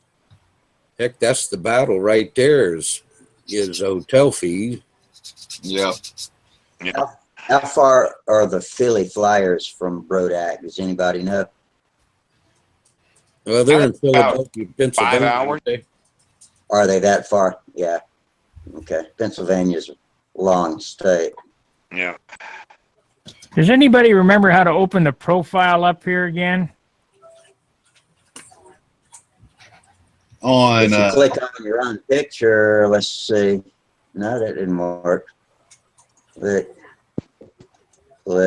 Yeah, you click on your own picture. There's an arrow that comes down and it says profile. Yeah.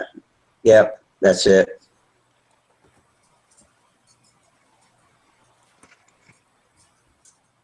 No, that's not what I meant. There's a place. I used to be able to put up the banner on the bottom of this, but now I can't find it. Oh, I know what you're talking about. Yeah, I remember you turning it on and off before. I have no Yeah, idea it's how to do on. it. Hey, I figured camera. So can you guys see that on my picture right now? Yeah, we see it. I decided after I did that probably shouldn't put the weight box on the top of the. No, it doesn't go on top. Yeah, me and Samantha, she hollowed everything out and stuff, and I grabbed that piece. I don't know why. Marked it out, cut it, get it up. We're putting it all together, and it's like, put it up there, and I'm like, oh shit, I put that on the wrong side. And she's like, how'd you do that? That sounds like something I'd do. Hey, it's an easy mistake that's easy to do, you know. Yeah. But it's coming along pretty good. That's like me when I got my first airplane that had a built-up fuselage and the engine was upside down. Well, you know, I put a 1.5 degree thrust in it. Well, when I had the aircraft right side up, I had the wrong thrust.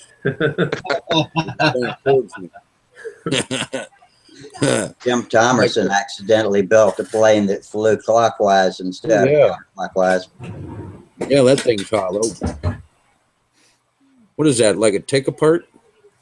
This here, now this is the core of the wing. I was going to show Sparky. Yeah. Ask him how he did his. Does he do his bell cranks? You got it. Like that, or does he use the things from SIG that them eyelets just slide over and You can do it either way. find one way better than the other or not? Doesn't matter. I've done it both ways. I've used wheel collars, tubing, eyelets. It doesn't matter. Hey, Sparky, I went to Radio Shack and picked me up a good iron finally. 230 watt. There you go. That'll solder some stuff. Yeah, well, it turns red hot. Yeah. Yeah, I need to get a good solder. Solder nine or I even use that for plastic welding. Oh yeah. Yeah. What's the make of it? It's a Radio Shack. That'll burn stuff up real good. I bought that. Oh, what's the one that's been around for years? Weller. Yeah. I got a Weller dual heat gun. That's a badass gun. Yep. Yeah, I got a Weller too. It's nice. What's crazy about this new one is I gave the old one to my brother because it was my dad's and he wanted it. So I gave that one to him. The new one, high setting is the first one in, and then low is all the way in. It's the opposite on the old gun. Yeah, that's backwards. But that's how it is. Is that it? The first click is high, and then goes to low, and I don't like that about it. But besides that, it really heats up good. Hey, Sparky, you think I'll be able to solder tanks with this? Yep. Oh yeah. All right. Yep. I'm gonna order a tank kit. What are the wattages on that?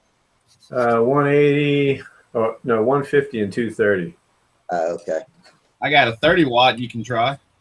I've tried that. I've got a 30 watt. It don't work. You'd be I soldering couldn't all even day. solder a damn sleeve on a push rod with that piece of shit. I know. I couldn't either. The solder just flowed on top. Yeah, Harbor Freight lied to me. Hey, talking about soldering and soldering the tank. What's a good silver solder rod, like an SS-6? I use Stay Bright. What is a good soldering rod to use? Just use 6040 electronic solder, can't you? I use Stay Bright. For your tanks, you do, Sparky? Yeah, everything. Oh, okay. I haven't, because I know that the heat's so much higher for the Stay Bright, but I've been using rosin core for the tanks, like they use at Brodak or whatever. It's the same. Yeah, I got 6040 rosin core. Yeah. That's what I've been using. You guys not using silver solder on the steel tanks? Stay Bright is a type of silver solder, but if you go with a real silver solder, you got to get it up to like 1,500 degrees. Oh yeah, I used real silver solder when I was a serviceman for Pepsi, and that's how I'd take and solder in the compressors. Tom, those tanks aren't steel; they're tin. Yeah, you'll warp the crap out of them. So you wanting something around 700 degrees in? Yeah, if you get that, I tell you what, that stuff, Sparky, that Stay Bright, use Stay Bright. It comes with an acid flux. It works marvelous. I mean, now is the flux, is it flux core where it's inside or is no, it outside? Yeah, it's out. It comes in a little bottle. Oh, okay. So the flux is separate from the Scotch Brite. You got to clean the shit out of it after you use that stuff. Yeah. Well, Guy said that really gets some good adhesion, that you could actually use hydrochloric acid to etch it. The Stay Bright comes with its own acid, liquid acid flux. Yeah, it's like in a little bottle.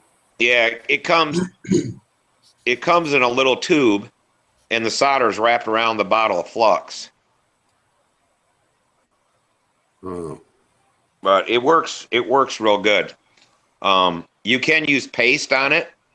You know, when we solder with silver, we use what they call hard solder paste. And I don't know if you can see it. Is that it? That's it right there. Yeah. That's about the best for what we use in the heat range and stuff like that. What's that, Frank? Did that say Stay Bright? Yeah. I don't know if you can read it. Yeah, Stay Bright. Stay Bright. Yeah. I'll have to Amazon that. That About one's $15. well, this one's $9, but it's only And point. that one silver solder SS-6 56%. Man, that was like $30. Dang. And it came in rods. Yeah, sold by the pound, whatever silver's going for at the time. Yeah. Yeah, they pissed me off at work because even our Sil floss is getting to be like, I don't know, $190 for a tube of the stuff. And I wanted to get some. They said, well, we got some at the shop. Come and get a couple sticks. And I told them, I said, well, you need one of our service techs who has a couple sticks, and they can solder that compressor in. I said, because the day I can only have 2 sticks of damn solder on my truck, I'm done soldering. You know, and they got all pissed off, but I said, I ain't messing around with that. You don't trust me enough to have solder on my truck, then you need to find someone else to work for you. This drop microphone. This Stay Bright says that it'll melt and flow at 430 degrees. Yeah. 430. Huh? Oh, okay. And it's stronger than regular solder. Oh yeah. Yep. And it doesn't, once you clean it, it never gets that crap in it. You have to like emery it like you do like copper tubing. Right. Yeah. It won't get green on you. Yeah. That's why they call it Stay Bright. That silver does something once you clean it. A little soda and water. Oh, after you're done, soda? Yeah. Damn, never thought of that. In fact, I was about to ask because a buddy of mine soldered a push rod on my Ringmaster, and on one side of it, it got rust. What he said he used something with baking soda to make it like a paste and like rub on it and some. What's the trick to You prevent just want that? to get that neutralize the acid is all you're doing. Right. I think I think you can use ammonia too. And ammonia is the neutral. Will neutralize acid. What's the pH of ammonia? Any idea? I'm not sure, but that's what I've heard is that I was going to look that up and never did. It's probably low. And they said that works as good as then you don't get all the crystallized stuff in the baking soda. just spray it on, wipe it off, and it's supposed to neutralize it. But I was going to look up the pH of it and see. Yeah, because it's only on one side of the sleeve that it got rust on it. The rest of it's fine. Yeah, that's where the most of the heat was, and that's where your acid finally settled. Because solder and acid will move. You move it with heat. Yep. So just hit it with some ammonia, like say get some steel wool, knock off the rust, hit it with some ammonia, and be all right. Yeah. Okay. It probably, if you just knock off the rust now, it'd be okay, because I can't see that. It probably won't progress. It used up all of the acid by now, I bet. Yeah, it won't stay. The pH won't stay that high. It'll finally go away. I just looked up the pH is 11.5 to 12.5 according to answers.com. So that'd make it an acid, wouldn't it? Huh? Yeah, isn't neutral 7? Neutral 7, yeah. Yeah, so I thought an acid too. I thought ammonia would be more on the acidic side. Oh, is acid lower? Acid's low. Acid. Oh, okay, so ammonia will cancel out acid then. Yeah. That's Baking soda. Just get a bottle of ammonia from the store and put it on a rag and wipe all the stuff once you're done, and that's all you need to do. Mark can just pee on it. There you go. You might be able to do it with Windex. Save some money. Piss on that airplane. Windex has got soap in it, so it probably cleans it out too. Rusty, I was getting excited. You said using Windex, and I got the damn ammonia-free one. That's about right. Baking soda. Blue, and only the blue label's got ammonia. That baking soda works too. Yeah, that's what he said. He said use baking soda with something. I just don't remember what it was. It's probably vinegar. Just about anything. Anything you can make a paste out of it. Yeah. Put some alcohol in baking soda. Sparky, I was telling Jamie that I ordered a piece of 3 foot by 6 foot tempered glass for a tabletop, and I was supposed to pick it up Friday, and the guys broke it. How thick? A 1/4 inch. Is that good enough? Probably. But I'd like to have 3/8, but I know that's the shit right there, boy. or 1/2 inch.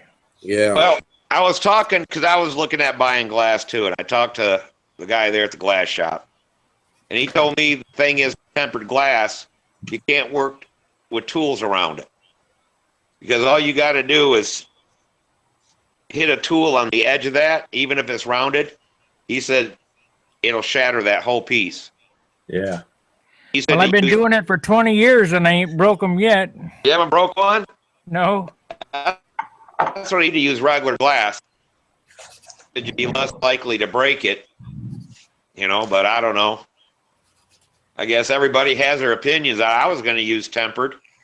They say tempered's stronger than regular glass. You can put more weight on it, like if you was to make shelves with it. I just use regular glass. Yeah. Oh, you use regular glass, Sparky? Yeah. Yes, that's what he told me. Just use regular glass. Double strength glass. That's it. Yep. That the tempered stuff will actually, you can't have any tools around it.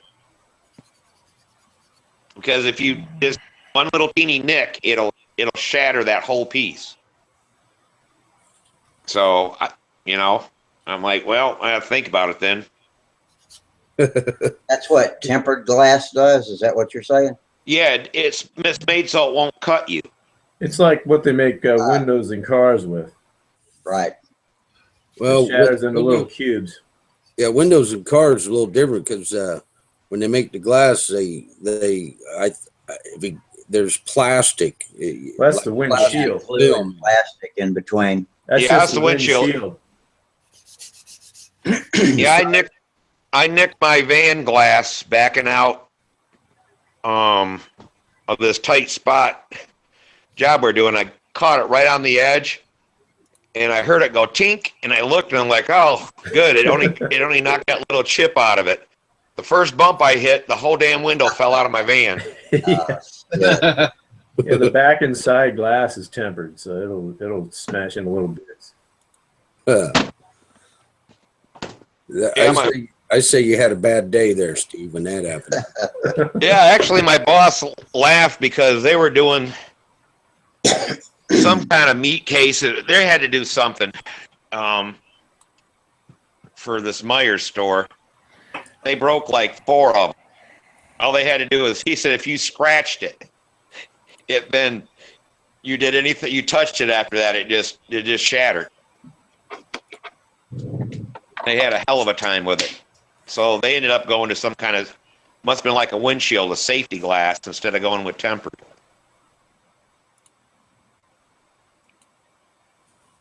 I haven't even checked on glass prices lately. I wouldn't even know what one run.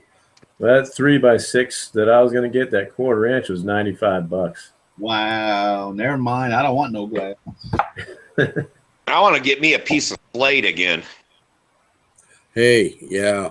There you go. Get yourself a pool table.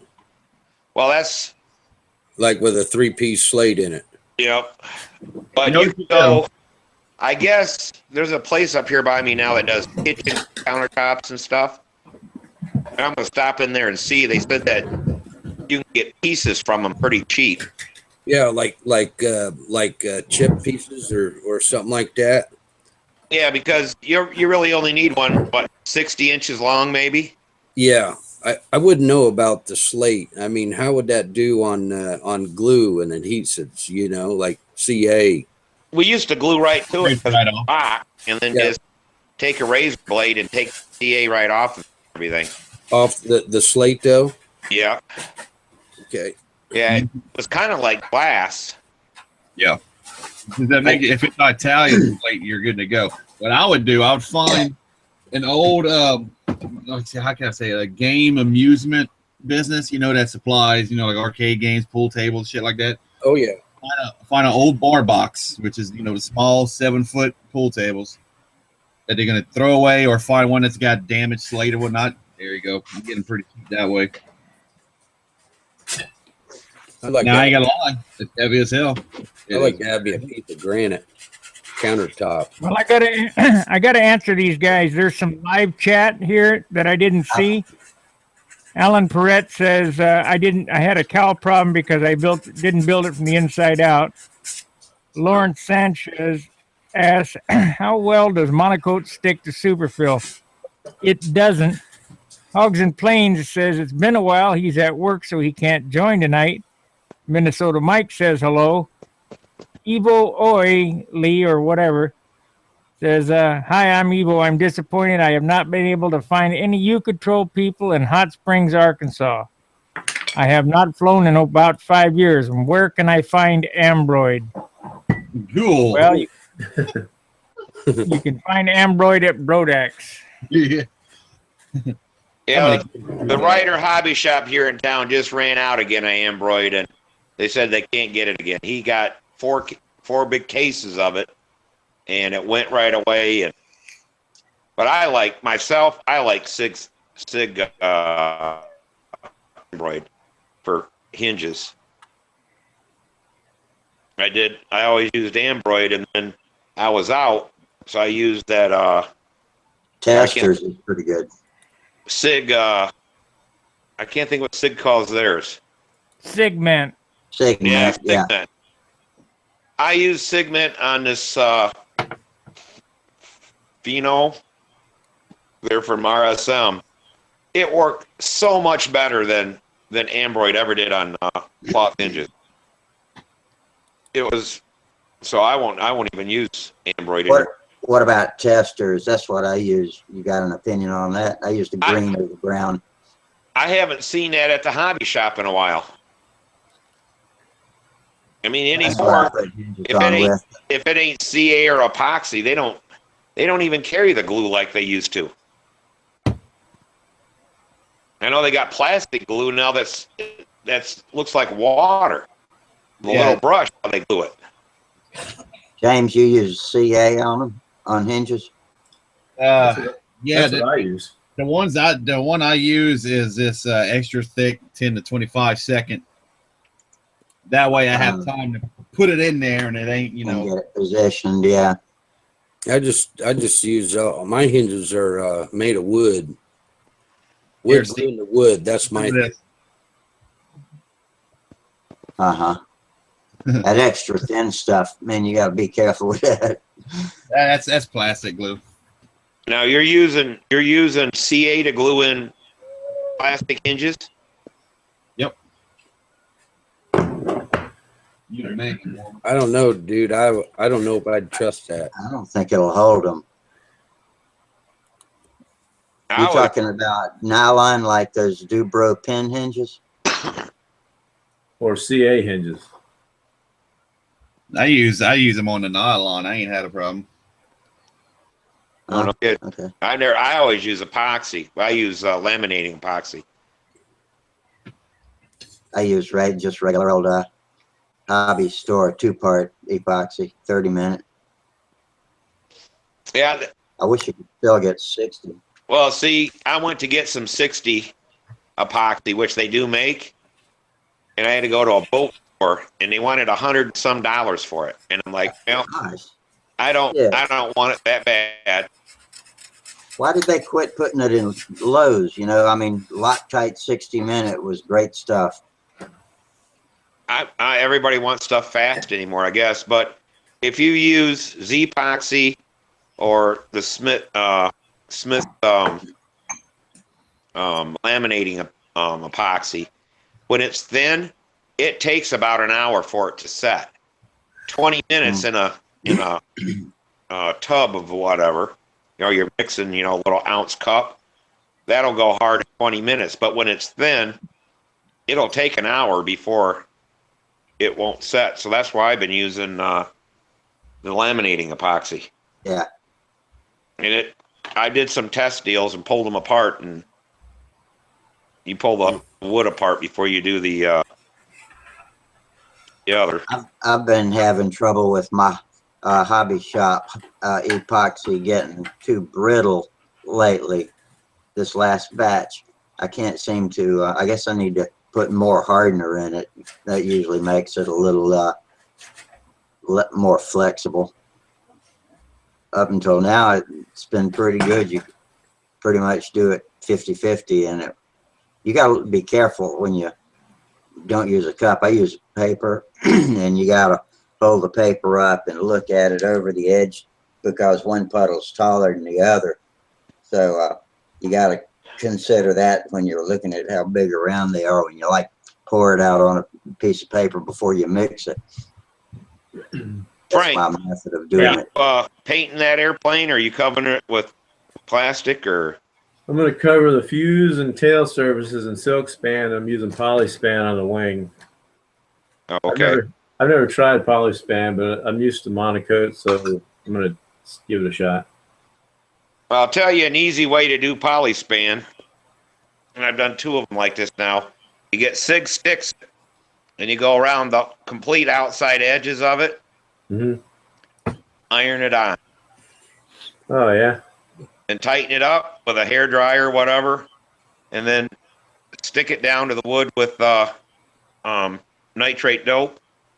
Okay, do you thin that dope much? I do 50-50. Okay. And then from there, once it's stuck to the wood, you can, just finish it.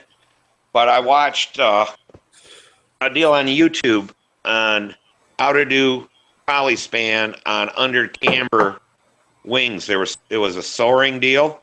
I think I saw that video. Yeah, but so I'm like, I'm gonna try that 6 sticks it, and I've never had anything work like that. Samantha, that airplane on the cover of the Banshee, underneath the plastic is polyspan, and she did that all herself.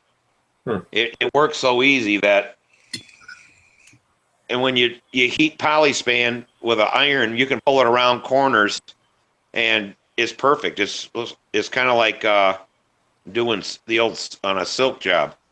Wouldn't it be easier to heat gun it?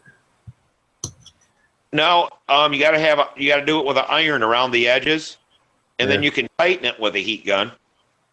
Oh, okay. But it's like a bag over it when you're done with it, because it's just sealed on up against the fuselage and around all the edges. I have 4 polyspan videos. You can see. Okay. I'm definitely gonna watch something to get an idea.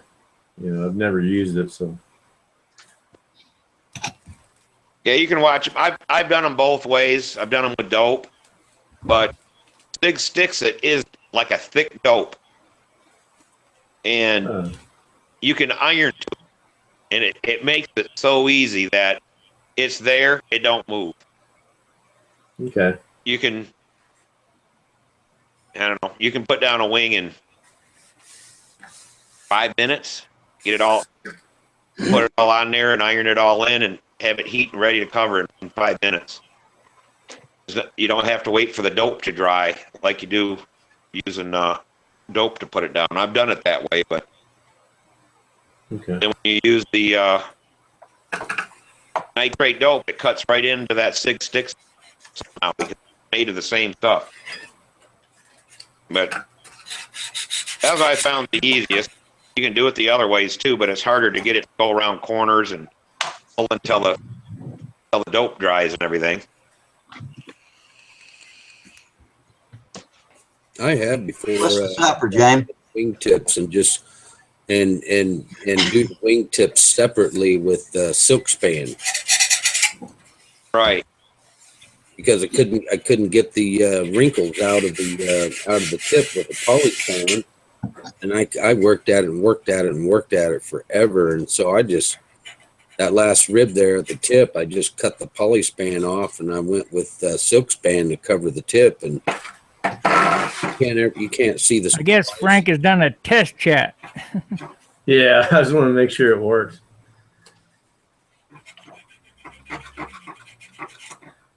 Yeah, there's a lot of ways.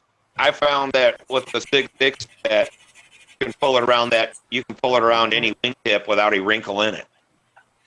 You know, I don't get any wrinkles in mine. I use a heat gun and pull it around, and the dope is dry when I let it go because the heat gun dries it. oh, it dries that way. Yep.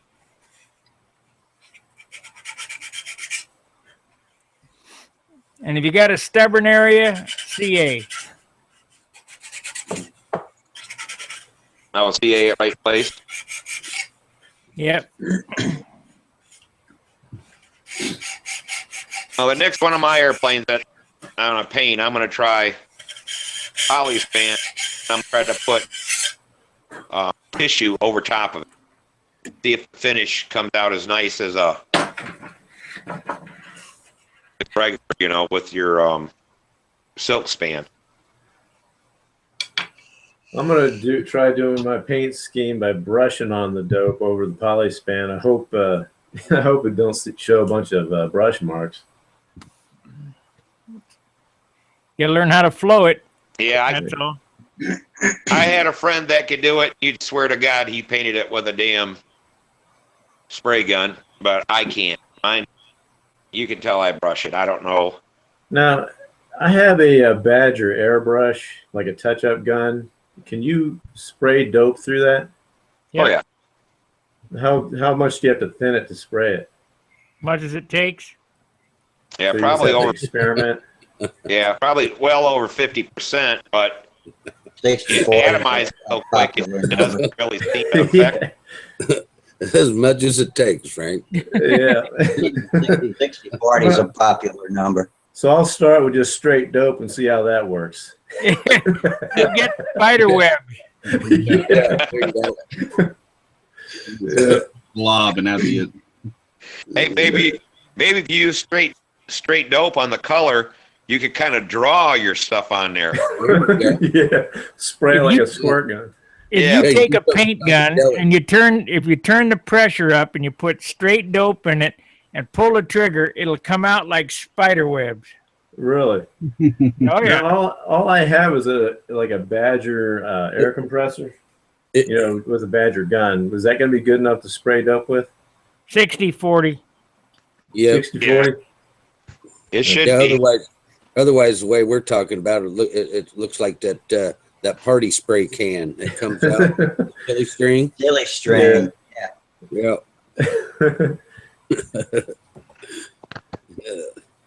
Or else, you don't get it quite thin enough, and then what it does is it looks like, have you ever done drywall and did knockdown, and take and splat the wall with the hopper gun?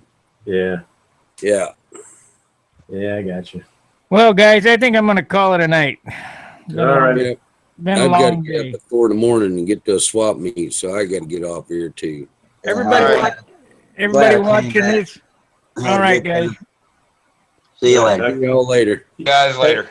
All right, Hey, everybody Sparky. watching, make sure you like, subscribe, and share the videos. What? Hey, Sparky, are you going to do a live stream tomorrow, you said? Yeah, probably. Okay, I'm going to be Silk Good. fan of this. So. I'll show you all the goodies that I pick up. No good. All right. We'll see you guys. All right, guys. Have a good night. Yeah, Good bye. night.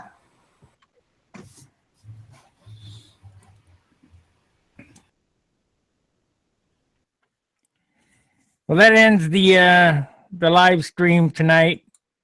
Make sure you like, subscribe, and share the videos. Appreciate you watching. I hope you enjoyed it. So, till we see you again, fair winds, tight lines. See ya.